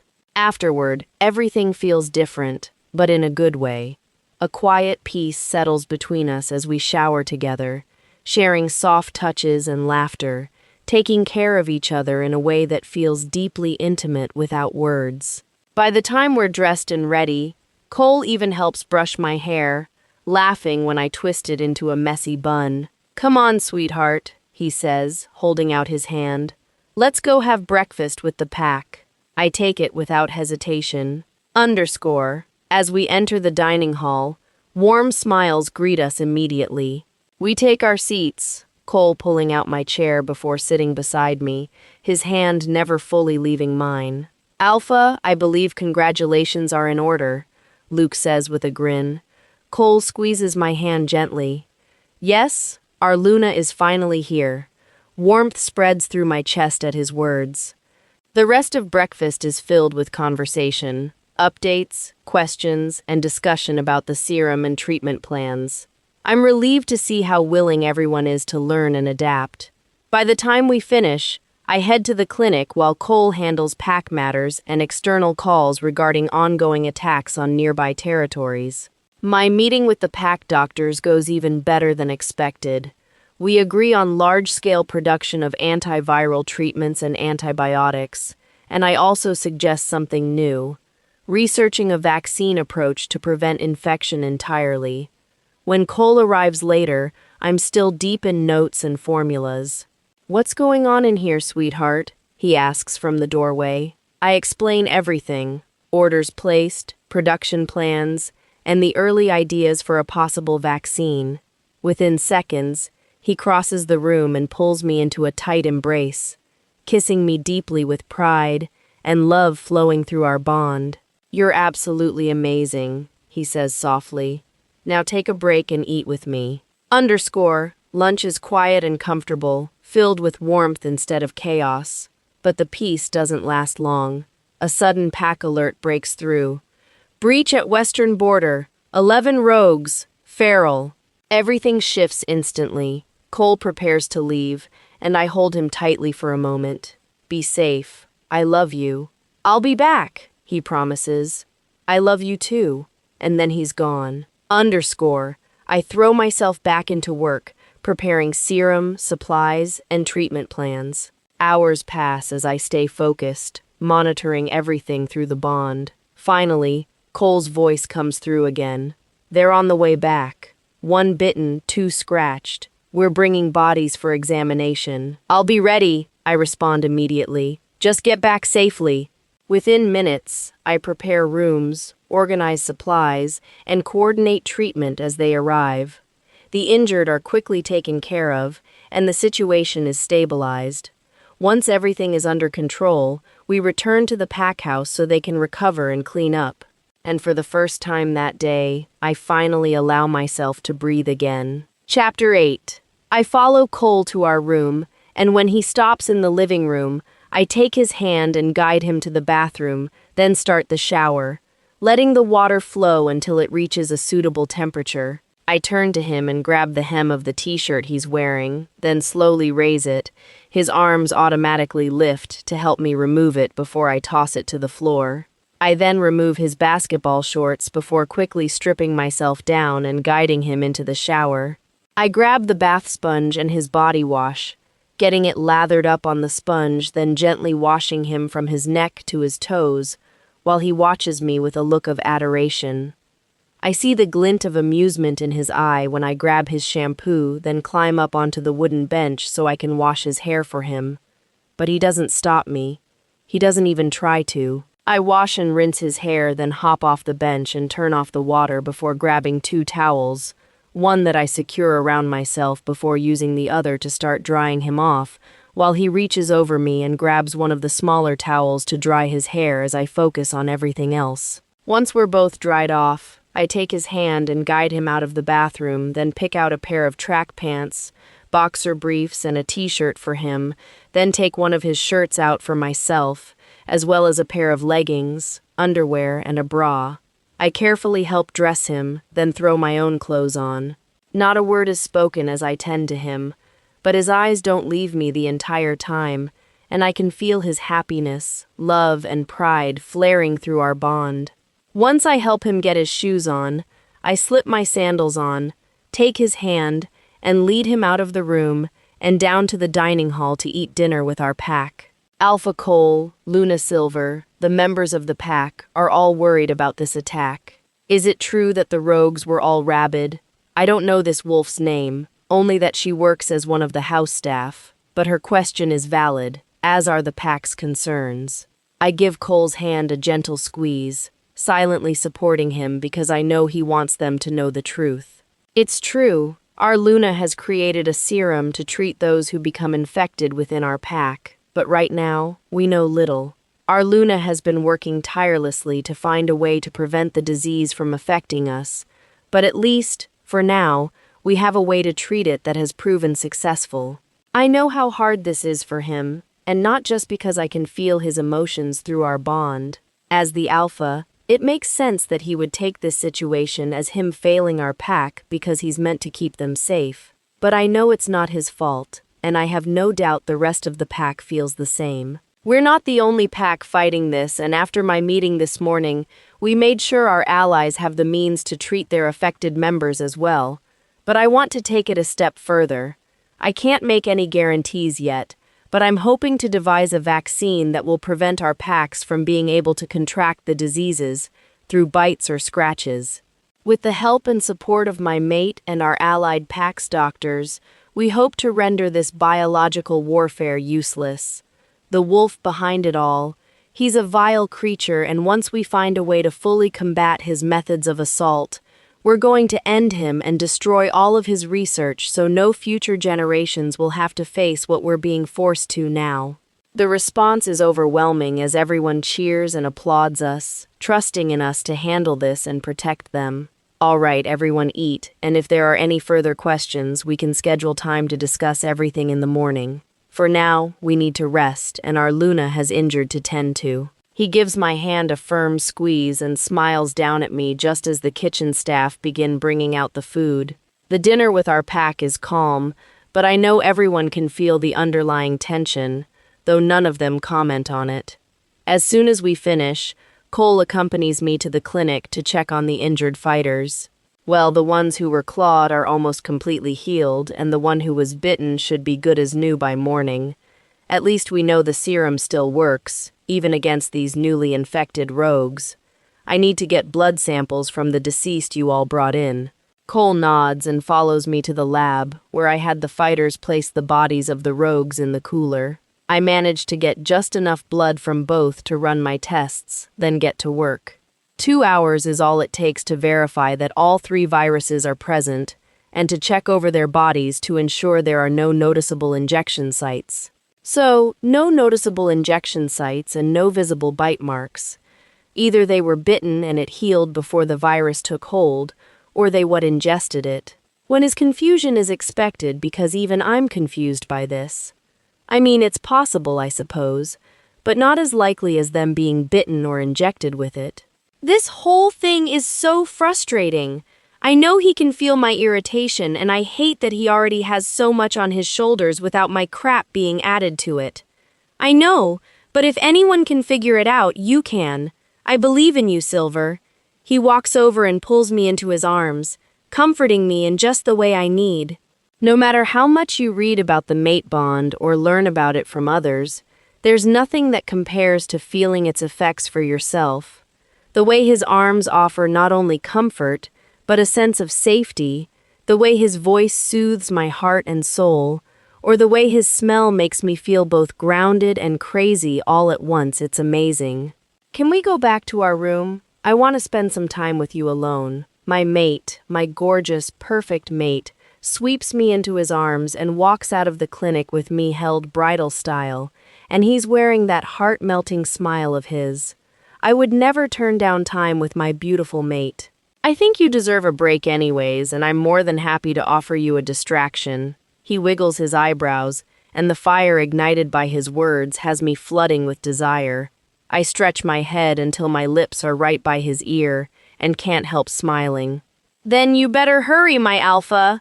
I gently nip his earlobe, and he instantly picks up his pace, practically sprinting the rest of the way, and not slowing until he reaches our room. Waking before the sun rises is never a welcome thing, but when I wake up wrapped in my mate's arms while a delicious ache settles between my legs, it's not so bad. It takes some finesse, but I manage to wiggle myself free, then head to the bathroom to take a quick shower and get dressed, knowing I need to check on the wolves I treated last night. I finish dressing and take one last look at Cole before slipping out of the room, then hurrying out of the pack house. I reach the clinic quickly and dive right into checking on the patients who are all completely healed. Once I'm satisfied with their progress, I head to my office and begin reading through the doctor's research journals, focusing on taking in every detail of the research Julian had spent his life in his pack working on. How did I know this is where I'd find you? I glance up to see Cole standing in the doorway with a playful smirk on his face. When I look over at the window, the sun has already risen and the clock on the wall says it's 8:15. Shit, I lost track of time. Sorry. I give him a sheepish grin, but he seems unbothered as he walks over to me and looks down at the book on my desk. No need to be sorry, sweetheart. Find anything useful in there? Oh, did I ever? Well, maybe I think so, but it's honestly just a theory right now. It seems that Julian had a method he perfected for drugging the wolves he abducted using powder that was laced with the sedatives. He would get just close enough to them that he could grab the powder in a gloved hand and blow it in their face. Because it was inhaled, it acted quickly. If he found a way to infuse the powder with the viruses, and if he released enough into a concentrated area, he could affect a large group of wolves without even having to get too close to them. With him smelling like a rogue, he could easily get close enough to a large group of them without being spotted. While this may give us a possible explanation for how he infected the other rogues, it brings us no closer to figuring out how he's infecting others with his bite, while showing no symptoms himself. Dear Goddess, he'd be able to infect an entire pack if he released it during a pack gathering. Or worse yet, if he released it during the upcoming Alpha Summit, he'd effectively cripple dozens of packs in a single attack. And now we have a new worry to face. We need to reach out to everyone, get the word out, and I need those vaccines now. The sooner I find a way to temper the vaccines to work for our kind, the sooner we have a way to prevent this from doing irreparable damage. There's 5 weeks till the Alpha's summit, so we need to get to work. He nods and pulls his phone out of his pocket, likely to start reaching out to the Alphas while I use the phone on my desk to reach the doctors from our allied packs. It's Dr. Nathan from Black Moon, who comes through with a solution to my current problem. Dr. Nathan here. What can I do for you? Nathan, this is Silver from Bloodcrest. Ah, yes, Silver. How are you? Well, I'm in a bit of a bind, actually. I need to get my hands on roughly a dozen doses of the rabies and tetanus vaccines, and I need them as soon as possible. Well, that I can help you with. I have a friend who works at a veterinarian's office in Willow Creek, and she can get the rabies vaccines for you and have them delivered in a few hours. For the tetanus vaccines, I have a pack member who works at the hospital in Willow Creek. I'll have both to you in the next 4 hours. Okay, so the next request is a big one. I need samples of the live virus for all 3 viruses. Okay, that might be a little more difficult, but we have a few contacts at the CDC. Let me reach out and see what we can do. I should be able to get the samples to you by midday tomorrow. You're a lifesaver, Nathan. Once I've created a vaccine and tested it, I'll be in touch so we can start getting things moving. I'll be writing up a report on what Cole and I found, and it will detail the methods we believe he's using to infect the rogues, but more importantly, is how it will enable him to infect entire crowds of wolves with ease. We need to push production of the serum so that every pack has enough to treat their infected without running out. Got it. I'll contact the others. You worry about working your magic. Thank you, Nathan. No, thank you, Silver. I'll talk to you soon. Once I end the call, I notice Cole staring at me with a confused expression, and the emotions through the bond are too chaotic for me to try to figure out what he's thinking. Hey, everything okay? He sighs loudly, and I can tell he's struggling with what he wants to say. You're asking for samples of the live viruses. You're obviously planning to test the vaccine, but who exactly are you intending to test it on? Ah, my poor mate is worried I'll be testing it on myself. Not that the thought hasn't crossed my mind, but it warms me to see him worry about me. I figured we can ask for a volunteer. No wolves with pups will be considered. We'll give them the vaccine, and 48 hours later, we'll inject them with the live viruses. If they show no symptoms for 72 hours after injection, we'll have our vaccine. If they do show symptoms, we inject them with the serum and I start over. I shrug my shoulders, hoping like hell that I get it right the first time. We have plenty of unmated, pupless fighters, and I have no doubt most will volunteer since this might be our only means of guaranteeing our pack's safety. I know he's right, but the idea of having to put our pack members through this, even if they volunteer for it, pisses me off. All of this because of one damn wolf with a god complex. Then we need to get the word out. Can you link the ones you think would volunteer? It would be best if we could get 3 to come in so we can test it on all 3. I'd rather be certain it works before we start administering the vaccines pack-wide. He easily agrees, and for the next 3 hours, we're rushing to get everything set up for me to work on the vaccine, and we barely finish when the crates Nathan had sent over arrive. I spend the entire afternoon and evening working on the vaccine, finally finishing after 11, and I received an email from Nathan letting me know the virus samples will arrive in the morning. We ended up with 9 volunteers, all 9 being the only wolves Cole reached out to, so we agree to test it on all 9 to further guarantee our results. We inject the volunteers with the vaccine, then send them home to rest. My poor mate, he has to practically drag me to bed, and we both barely pull ourselves into bed before our exhaustion drags us under. Chapter 9. Cole, I never knew you could become addicted to something after only a few days, but I most certainly am addicted to my mate. That's why I'm feeling a little out of sorts this morning. I woke up to an empty bed for the second morning in a row. I know she's busy working on the vaccine that may save not only our pack, but all the others as well. But the greedy side of me wants her here with me, wants her face to be the first thing I see when I wake up. I know, it's unrealistic when my mate is also our pack's only doctor, but a wolf can dream. As I get showered and dressed, I feel for her through our bond, and can't even fight my smile when I feel her determination and focus. Knowing she's likely been at the clinic for a few hours now, and the chances of getting her to stop long enough to come back for breakfast are non-existent, I head down to request that the kitchen staff send our plates to the clinic before heading over to join her. As expected, I find her in the lab, but I quickly spot the 3 metal cases on the table next to her. Are those what I think they are? She looks up and gives me the most earth-shattering smile and nods. The viruses. They got here an hour ago. I checked with the fighters who got the vaccine, and aside from mild muscle aches at the site of injection, they all report no side effects. I've combined the viruses and have them ready for injection tomorrow, so it looks like, for now, we wait. I can tell she's up to something more than the viruses and checking on volunteers. Okay, so what are you working on right now? My question has her smile widening, and I can feel her excitement through our bond. Well, I decided that if this bastard can infect us all using that powder, why can't we administer the serum the same way? While I'm sure it'll prove more effective when injected directly into the carotid artery, distributing a first dose by inhalation could at least slow the effects enough to help them until they can receive the full treatment. My mate is amazing. That's damn brilliant, Silver. Have you already created some of the powder? She nods enthusiastically and damn near skips to the table in the corner where a black jar sits. I made the first batch, and Clint agreed to let me test the powder on him. He said he felt left out when we brought the others in for the vaccine. I injected him with the virus 10 minutes before you got in, and in about 40 minutes, we'll be testing the powder on him to see how it works. I have a dose of the serum prepared and ready to go just in case.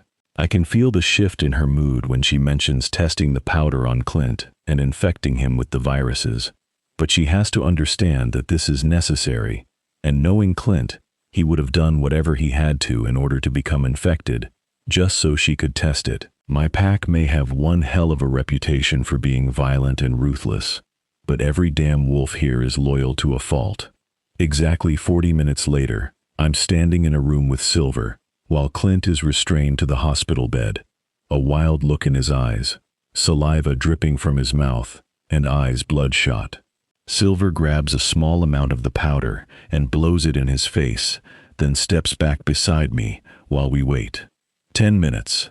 That's how long it takes for Clint to stop looking like a rabid beast and returning to his normal self, aside from a slight fever.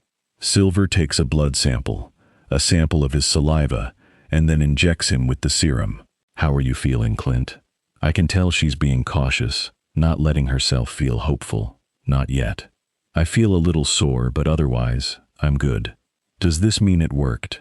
Silver exhales loudly, and finally, she allows herself to smile as she nods. It worked.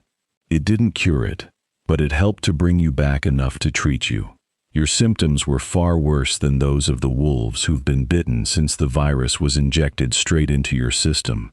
But the fact that the powder still worked, that's honestly a better response than I had hoped for.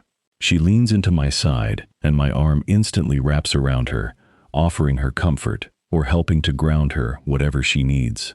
How soon will you be testing the virus on the others? I can feel her nervousness, but the glimmer of hope radiating through our bond now makes me smile.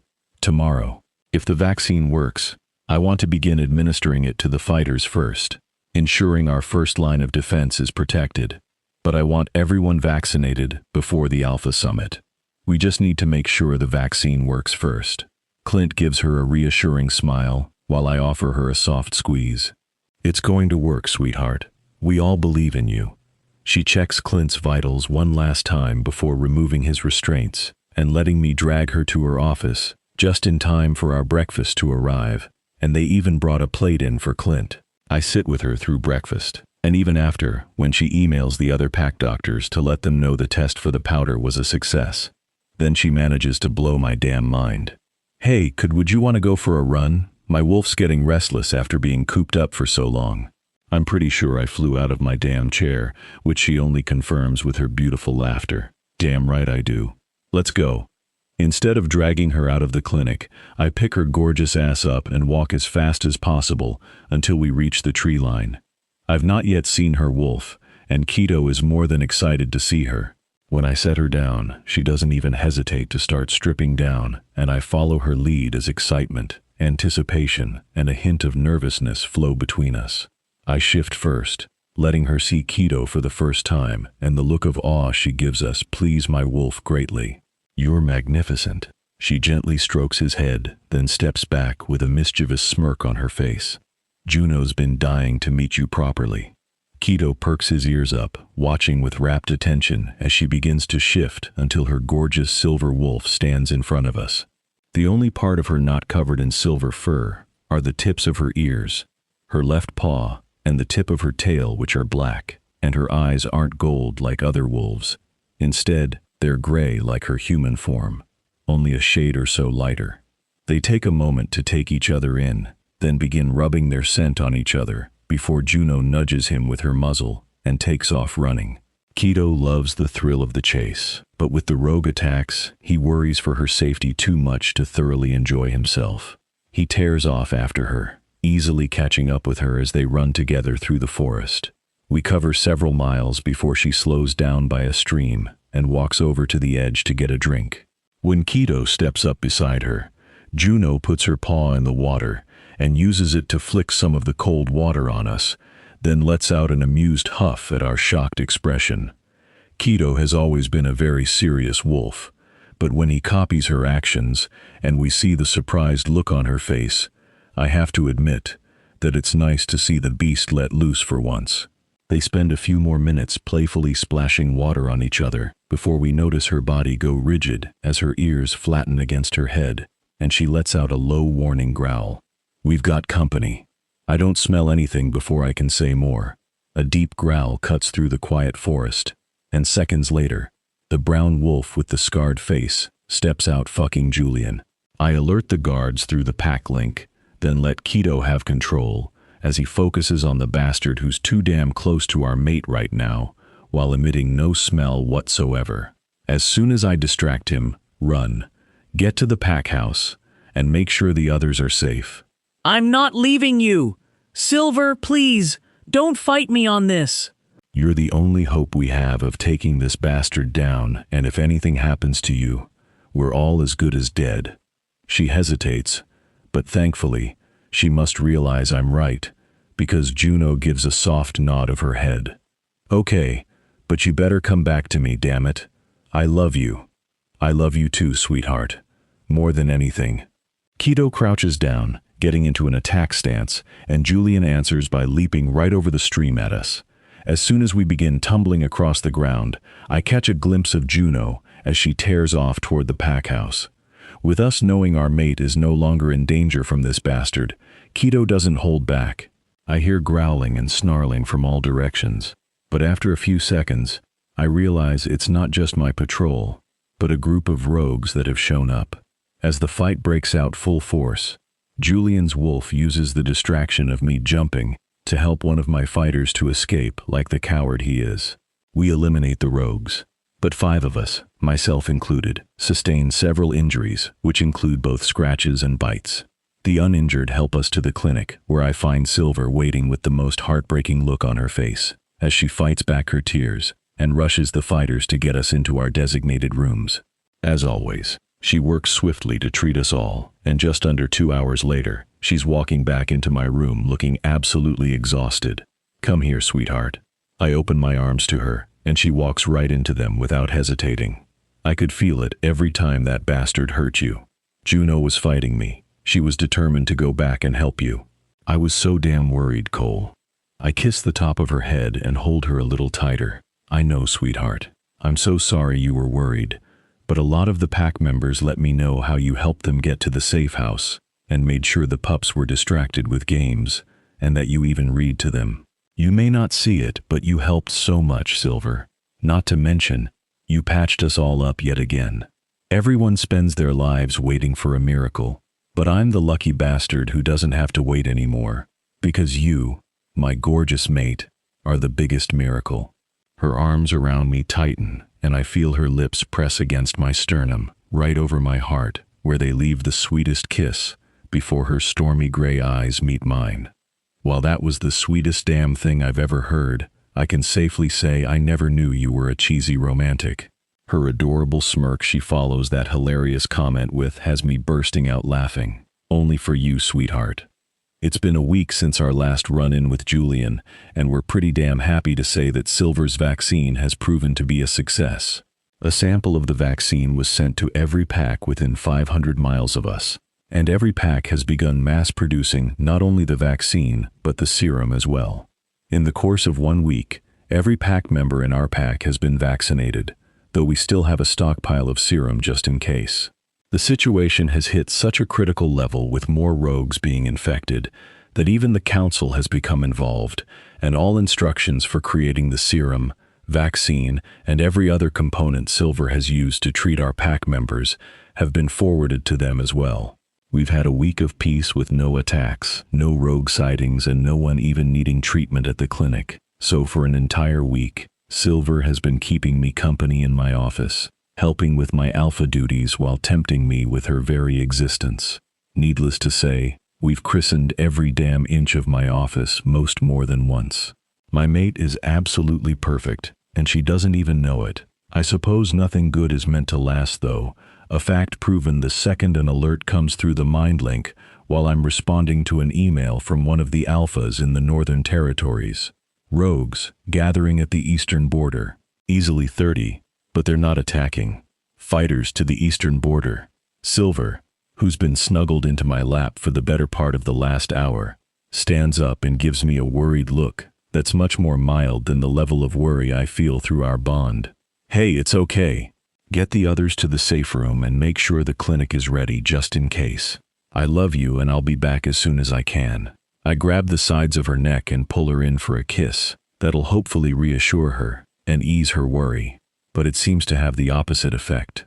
I feel the warm wetness of a tear land on my hand, so I pull back to look at her, my heart breaking when the single tear streak quickly turns into 2 flowing streams.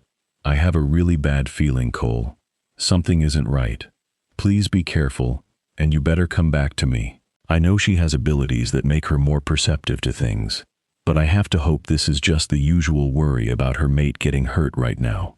I need to stand with our pack and, if necessary, fight for them. I won't do anything reckless, and I will come back to you, Silver. I love you. I give her one last kiss before hurrying out to join the others. I meet up with a group of 20 of our fighters, and we all shift, then make our way to join the others at the border. None of us were prepared for what we would see when we arrived, but no matter what, we wouldn't have expected to see close to 40 rogues standing a few feet from the border. Have they just been standing there this whole time? Yes, Alpha. They approached the border, then just stopped and gathered together like they are now. Something's not right. They don't look like the last 2 groups of rogues we encountered. We noticed that too. Everyone be on guard. They're up to something and we need to be prepared for whatever they might throw our way. Yes, Alpha. The entire patrol choruses their agreement as they continue to wait and see what the hell these mutts plan to do. For what has to be 20 minutes, they just stand there. But it's as if some unseen force gives them the order they've been waiting for, because 1 second, they're standing like statues, and the next, they're charging us. We're outnumbered, but luckily for us, we're more organized, and, obviously, better trained in combat. I'm taking down what has to be the 5th rogue to die at my claws today when I catch a streak of brown running through the trees ahead, and that brief distraction is enough to give 2 rogues a chance to jump onto my back. I'm fighting the little pricks off when I feel a sharp sting in my neck, and Keto struggles to scratch at the spot, only to knock loose what I assume is a tranquilizer dart. I can feel my body growing heavy and struggle to open a link to Silver. Sweetheart, tranquilizer dart. Getting weak, love you. There's so much more I wish I could say, but saying what I did was already a struggle, and before I can even conjure another thought, I slip into darkness. Chapter 10. Silver. I was already panicking when Cole and the others left because I could feel that something was wrong, like a deep sense of dread that settled right into my bones.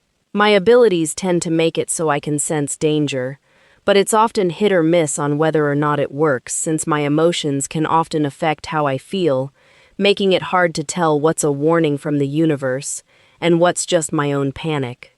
That's why I was so worried when that damn mind link came through. I knew something was going to happen, but I never really thought it would be this. When Cole linked me and his jumbled message came through, my worst nightmare became a reality, because I could feel him growing weak until the pulsing of our bond just stopped. If he lost his life, it would have killed me, but somehow this, the not knowing, is so much worse. Not being able to feel him is worse. Luna, we've searched everywhere for any sign of him, but his scent trail ends about half-mile past our border. It looks like he was put into a vehicle and transported from there. We did find this, though, a tranquilizer dart. I nod at Clint, who has stayed by my side since the fighters returned, a silent sentinel helping to keep me from falling apart in the face of this epic catastrophe we're all facing. He sets the pink dart on the table, and I can tell without even checking the trace contents that remain that his assumption is correct. I need a map of every territory in the country. I also need to gather some things from my office. Can you bring the map to the lab? Clint nods, then hurries off to do as I asked while I run to the clinic as fast as my legs will carry me. By the time Clint gets to the clinic with the rather large map, I've already sent a text to Alpha Eris from my old pack and Alpha Blake from North Coast, requesting aid, and both agreed, and will be arriving with some of their pack's fighters before nightfall. All right, this doesn't have some of the newer pack's territories marked, but it's the entire country.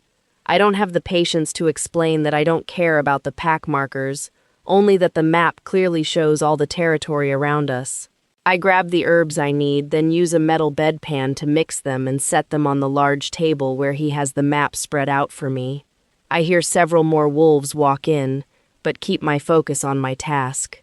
I cut the palm of my hand and let the blood drip onto the herbs, which causes them to burst into green flames, something that doesn't usually happen. Once the fire dies out, I reopen the already healing wound on my hand and let it pool up on top of our territory on the map, then use my uninjured hand to grab some of the ashes and sprinkle them into the small pool of blood. Holy shit! Luna, are you part witch? I shake my head, though I'm glad he didn't sound bothered by the thought of what my other part may be. I'm so used to people fearing me for my unknown origins, yet the wolves here seem to have accepted me, unknown parts and all. No, we don't have a clue what I am. We all watch as the pool of blood spreads and has a tendril break off that slowly travels toward the eastern border, where the fight took place. But then it veers north for roughly 10 miles before turning west again. It takes almost 5 minutes for it to stop, and none of us were expecting it to stop on the former Amber Peak Pack's territory. While it makes sense, I guess none of us really thought he'd be found hiding right under our noses. It's a location that's so obvious that it's hard to believe he'd actually be there. The fucker went back to his old pack? Luke is livid, but he's not the only one. Our entire pack link is filled with anger and frustration. Amber Peak is about a 40-minute drive from here, so it certainly could be worse. But that also gives Julian plenty of time to do things to my mate that I don't even want to consider. Not being able to feel him is unbearable, but I can feel that our bond is still there, the tether that binds us still intact. All right, I need all but 12 doses of the serum loaded up into the SUV, as well as 3 jars of the powder, half the jars of salve, and 2 boxes of the bandages. We need to load up on weapons and anything you need for reconnaissance once we get there. Luke, Jess, Clint, Brett, and all 9 of the wolves who volunteered for testing the vaccine jump into doing as I asked, while at least a dozen others wait for instructions. The rest of you, we need to have full patrols on duty when we leave, so I need 30 to stay behind and protect the pack. We'll be having some of Eris's pack's fighters here as well. I think we should have the vulnerable members go to the safe house before we leave, so make sure that they're stocked with food, blankets, clothes, books, toys, and anything else they may need to keep them safe and the pups entertained. They all give a slight bow, then rush off to handle their assigned tasks. I've been in the clinic for the last 2 hours, while the others ensure everything's ready for when we leave. Eris and Blake got here less than 10 minutes ago, and both men are being escorted to the clinic with their betas. Yes, that includes Dane. When I hear the doors to the clinic open, I catch Luke's scent combined with the familiar scents of Eris and Dane, as well as 2 unfamiliar scents. Luke knocks on the door frame before walking in with the others following him. "Luna, they're here!" I turn to face them, and Eris closes the distance between us in 3 large strides, pulling me into a fatherly hug, though it still earns him a low growl from Luke, his protective role not stopping just because our alpha isn't here right now. "Silver, you know we'll get him back, right?" I nod into his shoulder, then step back and square my shoulders. "We know where he's been taken. He's in the Amber Peak territory. I assume you all have been vaccinated?" All 4 wolves nod, but I don't miss the strange look on Dane's face, though I do ignore it. "We have. Our entire pack has, in fact."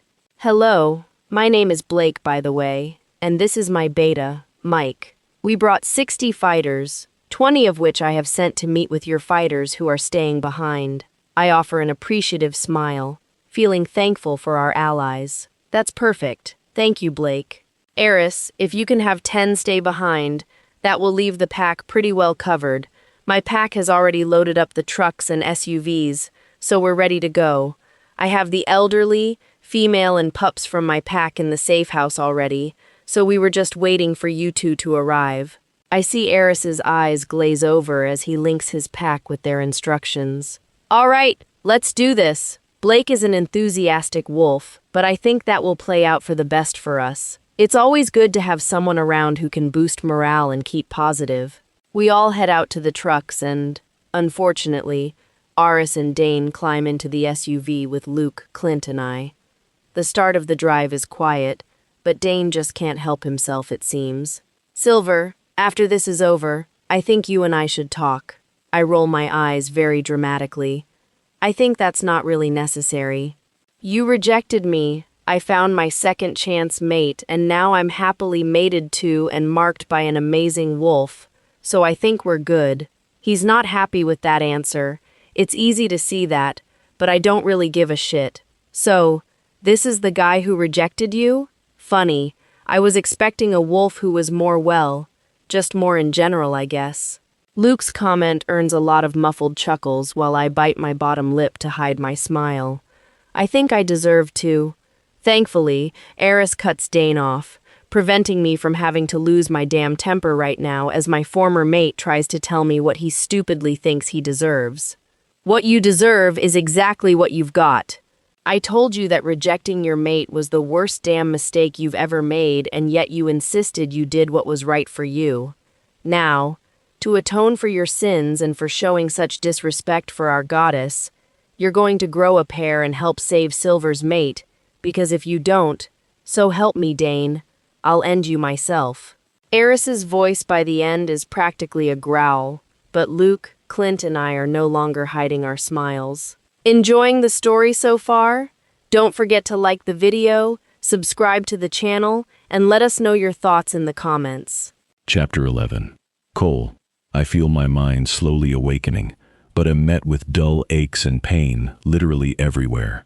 When I finally manage to open my eyes, I find myself in a room with stone walls on 3 sides of me and a wall of steel bars in front of me. My arms and legs are bound in chains that are obviously made with silver in them, judging by the way they're burning into my skin. I barely manage to sit up, but when I get situated with my back against the wall, I take in the room beyond the bars, and, goddess, how I wish I hadn't. At the center of the room outside my bars is a steel table with a tray beside it that looks like it's covered in medical instruments. The most unsettling thing is the blood dried onto the table that also covers the floor beneath it. Come to think of it, even with my senses dulled, the only things I can smell here are blood and the overwhelming smell of damp, musky stone. The rest of the room looks more like an old torture chamber, and with the amount of blood covering the ground, walls and shackles hanging from the walls, I have no doubt that's exactly what it is. Just as my eyes return to the metal table, I hear the loud groan of a metal door opening, then slamming closed, which is followed by heavy footsteps on what I assume are stone stairs. Perfect, you're awake. I thought I might have to toss some ice water on you. I was honestly growing quite tired of waiting for that sedative to wear off. Tell me, Alpha, how is it that that precious little maid of yours managed to cure your wounds? I had honestly hoped to avoid having to abduct you to ensure you were properly infected, but she forced me to alter my plans. I glare at the filthy bastard as he walks into the light. He's tall, but not nearly as muscular as he was in the pictures in Silver's books. She's just that fucking good, I guess. So, what's your big plan here? What the hell are you really planning to accomplish with all of this? He bursts out laughing as if this is just too damn funny, you know, because he's crazy. Oh, don't you worry about my plans. What you should be worrying about, Alpha, is what I plan to do with you. Yeah, that earns him an eye roll. This guy is certifiable, a complete loon. Okay, then enlighten me. What are you planning to do with me? That brings a wild and slightly sinister smile to his face as he begins pacing and rubbing his hands together. You know, looking like some jacked up cartoon villain. Well, for starters, I've got a special plan for you. Since your mate found a way to treat the early stages of the viruses, I created something stronger. Same virus, just better. It spreads quicker, and by the time that mate of yours figures out where we are, there won't be a damn thing she can do to cure you. After that, I plan to unleash this plague on the Pack Summit. It'll be the greatest plague of all time, and the only one immune to its effects is me. See? Crazy. So, your big plan is to, what? Kill off the entire shifter race? What's the point? This can't be a play for power, because if you kill us all off, there's no one to hold power over. I mean, I just don't get it. This plan of yours seems pretty flawed. Apparently, that was the wrong thing to say since he's now roaring in anger and throwing shit everywhere like, you guessed it, a damn crazy person. I created this virus, and I have the only cure. Once the virus takes hold, the masses will flock to me for the cure, and I will be their savior. No one will see me as the failed beta of a dying pack anymore. They'll finally see that what I was doing, the work I spent my life on, was not meaningless. They'll respect me, they'll bow before me and beg me to be their savior. Wow, this prick is worse off than I thought. What you're talking about isn't respect, it's fear. I know it sounds absolutely crazy to your already screwed up brain, but there is a difference between the two, and it's a big one. He swipes the instruments off the steel tray and storms his crazy ass right back up the stairs. I've faded in and out of sleep for what feels like hours before I hear the loud as hell door open yet again and the sound of his heavy footsteps coming back down the stairs. At first, he ignores me as he resituated the instruments on the tray, likely hoping to make me uncomfortable, but it's not working. If anything, his ridiculous behavior is honestly a little amusing. It's time to get started, Alpha Cole. It's time to play your part in my plans. I can tell how hard he's trying to sound like someone who hasn't lost his damn mind. Well, newsflash, that shit isn't working. Yeah, sure. Can I take a piss first? I'd hate to make a mess that you'd be stuck cleaning up later. I really wouldn't, but at this point, I know Silver has figured out where I am. Don't ask how I know, I just do. With that knowledge, I know the best thing to do is stall and buy her some time. Oh, there's a bucket in the corner of your cell, so help yourself. I'll give you 10 minutes. He walks back up the stairs. But then I hear multiple sets of footsteps coming down before 3 scrawny, dirty men come into view. Please tell me that you aren't the ones sent to keep watch over me. Even with these silver chains, all 3 of you combined are no match for me. The shorter of the 3 looks up at me, and I can see the fear in his brown eyes before he lowers his head. The master said to keep an eye on you. His voice is soft, and it hits me that this wolf couldn't be very old, maybe 16 or 17 at most. What's your name, kid? He looks up and I can tell he's trying to decide if he should tell me, but the other 2 wolves seem to be ignoring our little conversation. Oscar. The poor kid is only a pup and he clearly doesn't want to be here. Well, Oscar, I suggest that when you hear all hell breaking loose, you find somewhere to hide. My people are coming for me, and if you give them a reason to, they'll kill you without hesitating. If you can manage to find somewhere safe for you, I can help you when I get out. This gets the other 2 wolves' attention, and they both share a look before turning their attention to me. Was the master telling the truth? Does your mate have a cure? I refuse to give them information they don't have, so when I answer, I decide to keep the vaccine information to myself. She does. Are you infected? They both shake their heads, but I can see there's a piece of the puzzle that I'm missing here. My mate and Frankie's sister. Julian said he'd only give them the cure if we help him. That prick. Not only is a damn psycho, he's also a complete asshole. All right, shit around here is about to get messy. If your family is here, you need to get them somewhere safe and surrender when my people show up. I'll do what I can to help your family, but only if you can play it smart and stay alive. They both nod, their eyes filling with what I can only describe as cautious hope. He's going to infect you, but this virus isn't like the one our families have. He's been testing it on some of the others, and within an hour of being infected, the virus is incurable. He's tried several variations of the cure he has, but it won't work. I don't know how he plans to offer the packs a cure when he doesn't have one. Well, that's actually a little scary, but if I know my mate, she'll figure this out no matter what. Our conversation is abruptly ended when the door opens and those annoyingly heavy footsteps make their way down. I hope you handled your business because it's time. Get him strapped to the table. The 2 larger wolves give me an apologetic look as they approach, but I offer a reassuring smile, knowing I can't blame them for doing what they feel is necessary to save the ones they love.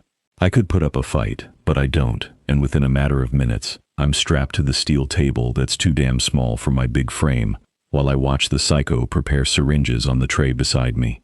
I hope like hell my mate can pull another miracle out of her perfectly delectable ass. Chapter 12. Silver, I made it 15 minutes into our drive before reaching a realization that shook me to the core. If Julian is testing his virus and he specifically took an alpha, one of the strongest ones at that, then he's trying to test its potency. If this is the case, he likely amped up the virus, made it stronger, and more resistant to treatment. As Luke continues driving us toward Amber Peak, I have Clint get me the bag with my herbs and the serum in it. I get to work mixing and adjusting the amount of serum in the vials, ensuring the one I've prepared in case Cole is infected has a triple dose in it with an extra little kick. I can only hope the vaccine will help to weaken the effects of a stronger virus. We're 10 minutes out. Luke's voice pulls me out of my severely focused state, and I look up to see what once was likely a lush forest, now withered and dying. Well, isn't this charming? Nothing says deranged scientist like a spooky forest. Clint's comment earns a few chuckles, though I think we all agree. Once we cross the border, the trees are no longer just withered, they're bare and void of any life at all. Luke pulls over after announcing we're less than a mile from the pack house, and the caravan of vehicles behind us pull over as everyone starts getting out and arming themselves with weapons, and each wolf carries a vial of serum for emergencies. All right, the blueprints for the pack house show that the dungeon was built beneath the pack house. The only entrance to the dungeon is a steel door on the west side of the house, which means it's the best bet for where we'll find Alpha Cole. We need to secure the area, clear the dungeon, and get Silver down there. If the Alpha has been infected, she's mixed a stronger serum to treat him. We're operating under the assumption that he's created a stronger virus, so avoid getting bit at all costs in case the others here are already infected. The large group of more than 60 wolves answer with unanimous agreement, then the invasion begins.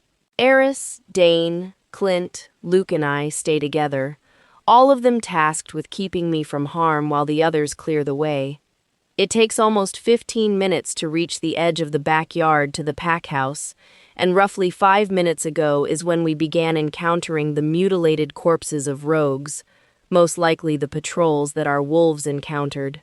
We get to the steel door to the dungeon, and 2 of the fighters from my pack are standing there, looking rather nervous, which does not help my worry in the slightest. One of them pulls open the door, which groans loudly. Then we all begin our trek down the stone steps with Luke and Dane in front of me, and Clint and Eris behind me. Oh goddess, Luke's breathy comment has me pushing past them only to find a blood-covered steel table in the middle of the room. But my eyes travel to the right, where I find a large cell with a bed inside, and a tall, broad-framed beast standing with his head against the wall, while his shoulders rise and fall rapidly. Even if I didn't recognize his body that's covered in claw marks, I would recognize his scent anywhere. Cole? His body responds to my voice, but it's like his mind can't comprehend why. His head slowly turns to face me, and I see his bloodshot eyes and the saliva dripping from his lips. He's infected, and it's clearly stronger than what we built that vaccine to prevent. Eris is right. We all know it. We need to get the serum into him. Cole, I'm going to help you. I need to give you the serum. I know the chances of him mentally comprehending what I'm saying are slim, but I refuse to let myself lose hope that I can fix this. I take a step toward the cell, but he rushes the bars, snarling at me while still in his human form, and reaching through the bars for me with his claws extended. The sudden movement has me stumbling backward, and just as I trip, Luke catches me. We need to sedate him.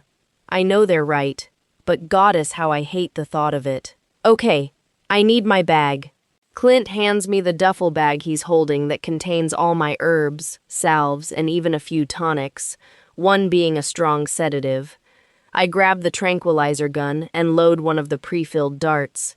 But then Clint surprises me when he takes it from me and fires the dart into Cole's chest, probably knowing how much I would have struggled to do it myself.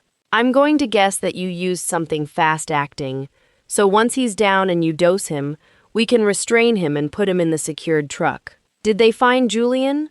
Luke shakes his head and I can tell he's pissed. No. We picked up his scent, but it's only here. There's no trail and we searched everywhere. Now they all look pissed, but then I hear a soft voice coming from over by the supply closet. If he saw or heard you coming, he probably went to the safe room. The males are on alert and look more than prepared to attack, but they all step back when I raise my hands. What's your name? The young wolf steps out of the closet, his weary eyes scanning his surroundings. Oh, Oscar, are you the alpha's mate? I nod my head and take a step closer. I am. My name is Silver. Would you be willing to show our fighters where the safe room is? He nods without hesitation and takes a nervous step toward me. I'll show them, but there are others like me. He has their families, infected them, and promised a cure if they helped him. I nod my head, not at all surprised, but very angry with that bastard. All right, let's get Julian first, and then you can help us get to the others. Clint, please take Oscar and let him show you where to find the prick. Make it very clear that they are to harm no one that doesn't openly pose a threat. Clint bows his head, then leads Oscar up the stairs, while the rest of us have our attention directed back to the cell, when we hear the sound of something heavy hit the stone floor in the cell. Well, he's out. Luke reaches through the bars and, though it's a struggle, he manages to drag Cole so that his neck is close enough to the bars for me to inject him. Once I've injected the serum, Luke picks the lock on the cell door, then he and Dane put on leather gloves and remove the silver-infused bindings from the wall and secure Cole so he won't be able to attack if he should wake up. After finding a metal face mask with holes drilled into it in one of the cabinets, they get it strapped to his head like a muzzle and begin carrying him out of the cell. They got Julian. That pup was right. He was in the safe room. He's been restrained and loaded up for transport to the council. It seems we have 13 rogues requesting to speak with you, though. They're the ones whose families were infected. As much as I don't want to leave Cole, I know I need to help these wolves if I'm able to, so I nod and let Eris lead me to where the wolves are waiting, in what used to be the town square. Luna Silver, this is Titus, and this is Gregory. Titus's mate was infected 3 days ago, and Gregory's sister was infected almost a week ago now. They're hesitant to trust me, understandably so, and it's all because of one psychotic bastard with a god complex. Where are your families? Without me having to ask, Clint grabs a large jar of the powder out of the duffel bag and hands it to me just as Titus motions for us to follow him. He leads us to a large stone building that has the doors sealed shut with thick wooden beams. They're inside. You can see them through this window. He points to a window that's just out of my reach, but Clint responds by getting down on his hands and knees in front of it. Climb on, Luna. Let's get these wolves back to their loved ones. I climb onto his back with Luke carefully gripping my waist to steady me and peek through the window. I see more than a dozen wolves, mostly female.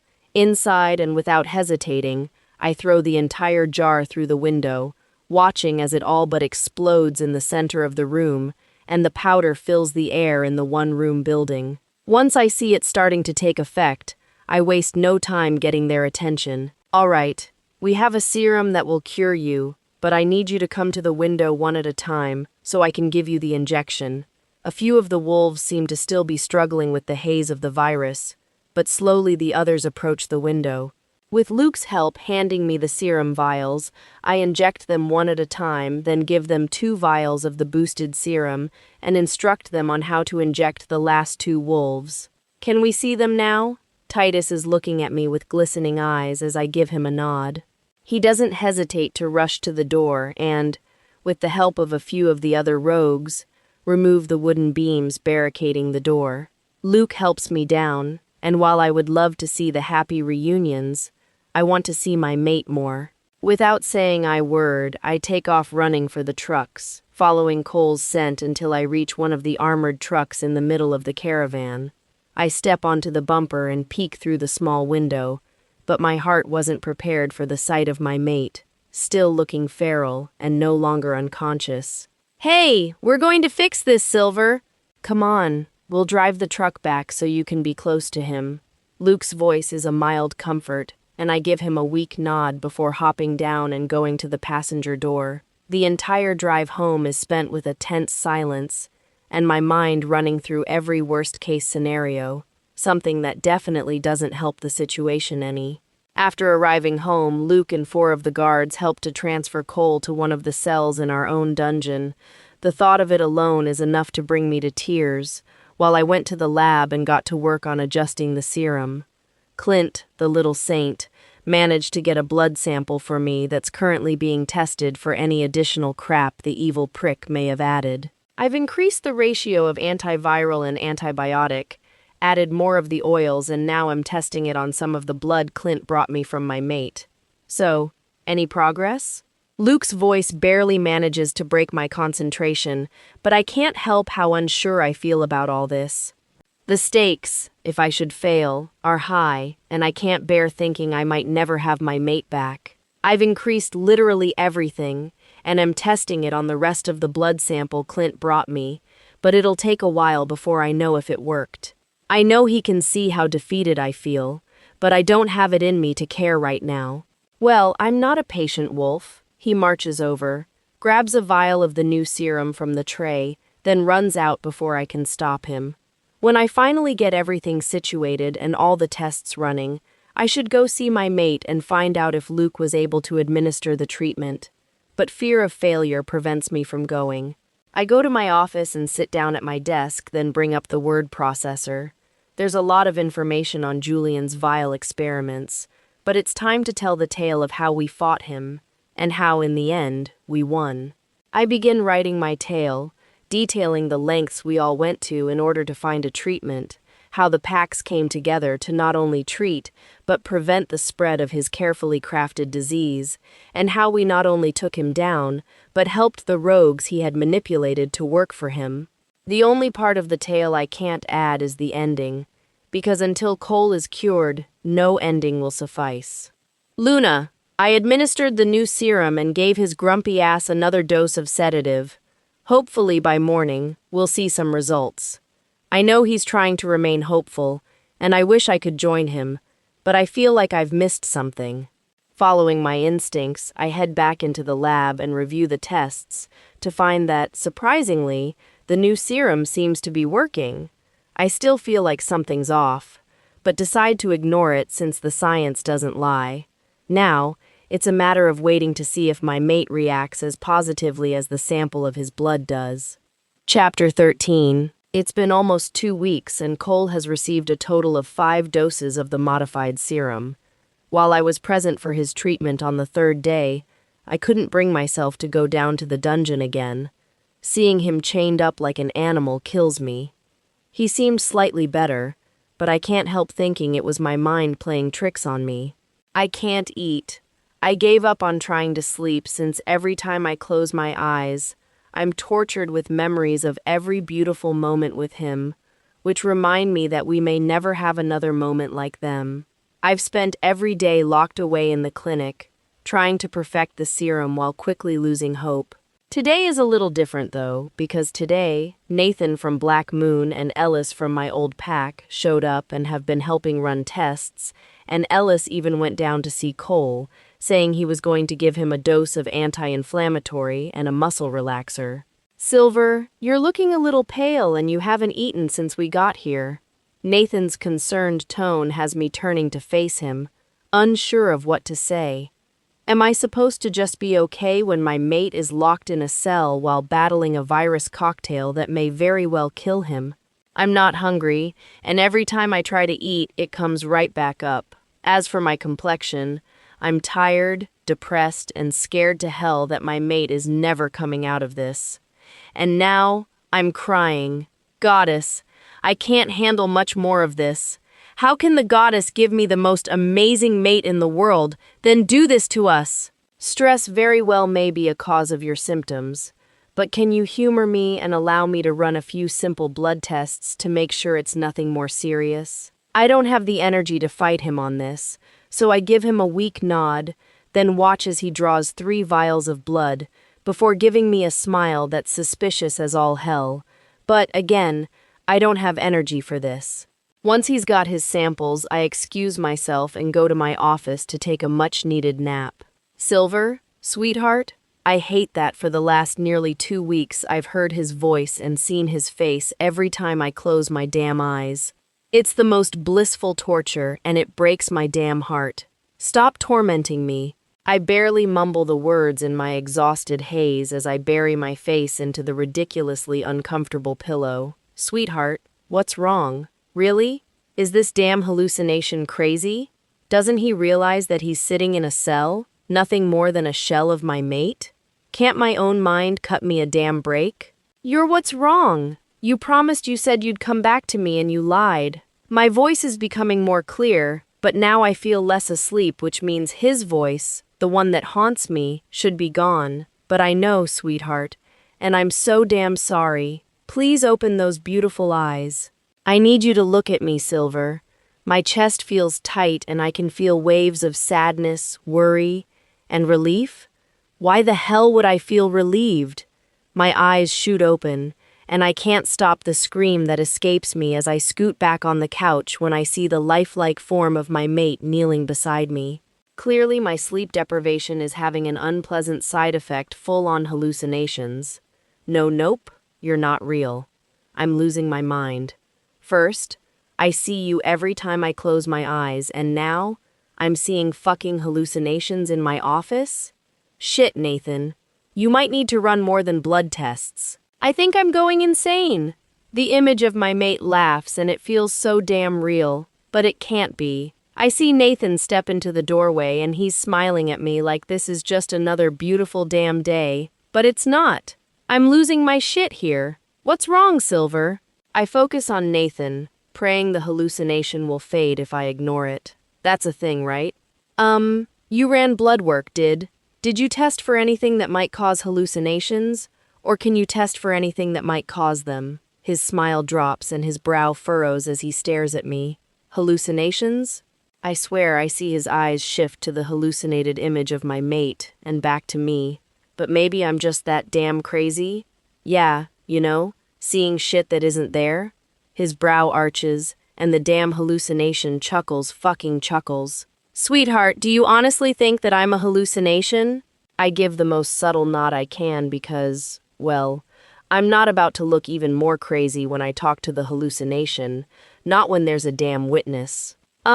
Silver, before Nathan can finish, the damn hallucination interrupts him because why would a damn hallucination have manners? Sweetheart, I'm flattered that you see me every time you close your eyes, but I'm not a hallucination. I'm really here. I'm about to get up and get the hell out of here. But then he grabs my hand with his very real one and presses his lips to my knuckles. I feel the eruption of sparks and my tears break free, streaking down my face as I try to grasp the fact that my mate, the one I had honestly started to believe was forever lost to me, is right here, kneeling in front of me. You're okay? But how? The treatments, they weren't working. He shrugs his shoulders and gently squeezes my hand. They were. It took a while for them to fully work, but they worked. I know I told you I'd be back, and I'm sorry it took so long, but I'm here, sweetheart. I'm home, and I'm never going to leave you again. He doesn't wait for my response, not that I could give one now that I'm sobbing like a fool. He pulls me into his arms and holds me tightly. Well, there's a little more good news I can add to your day. We both turn our attention to Nathan, and it's at this very moment that I notice the paper in his hands. What's that? He walks over and hands it to me, but it takes a moment for my brain to register. It's the lab results from my blood work, and it shows I tested positive for being pregnant. What is it? Is something wrong with her? Cole's panic hits him instantly, but dims slightly when I smile. You're damn lucky you came back, mister. There's not a chance in hell I'd survive raising a little you all by myself. I watch the reaction as it takes place in slow motion. First, his eyes narrow and his brow furrows, then his brow raises and his eyes widen, followed by his lips parting in shock. We're having a pup? I nod, and that's all it takes for him to pull me back against his chest while he peppers the top of my head with kisses. Congratulations. I'm going to go let Luke and Clint know the alpha as well, and give you two some privacy. It's probably rude of us, but we don't acknowledge Nathan's comment before he takes off. I'm sure he understands. Come on, my beautiful mate. Let's go back to our suite so I can apologize properly and celebrate our wonderful news with you. Epilogue. It's been a year since we raided Amber Peak to rescue Cole, and only 10 months since Julian was executed by the council after a lengthy, though unnecessary, trial. His crimes were countless, but the council ensured he was charged for each and every one. They wanted to hold him accountable for every one of them, even though just one of his crimes alone was enough to seal his fate. With the aid of some of the rogues he had forced into working for him, the council was able to locate all of his research notes, and they had them destroyed publicly just before his execution, ensuring that no one could use them to bring harm to any of our kind again. Cole and I had our pup, our beautiful son, and life has been pretty perfect. Another new development in our lives. We worked with the council and had them run DNA tests on me, and we found out that the non-shifter half of me is actually druid. It really makes sense, though it's not what we were expecting. It explains why no one could figure it out before because the druids were believed to be extinct. Even with the threat of Julian's virus being eliminated, we've still pushed for all shifters to be vaccinated, since we have no way of knowing just how many rogues he infected before we took him down.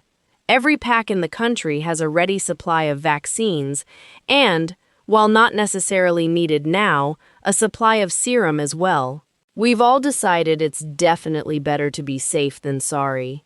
My Luna ceremony was beautiful and, thankfully, uneventful. Eris and Blake attended with their mates, and Dane was even there, though I honestly just ignored him altogether. This may not be the story I had envisioned for myself, but I have to say, It's a damn beautiful one. And that brings us to the end of this story. Thank you for listening all the way through. We hope this audiobook kept you entertained and left you wanting more. If you enjoyed it, please take a moment to like this video, subscribe to the channel, and share your thoughts in the comments. Let us know what kind of stories you'd like to hear next. There are plenty more full audiobooks waiting for you here, so be sure to check out the channel for your next great listen. Until next time, happy listening.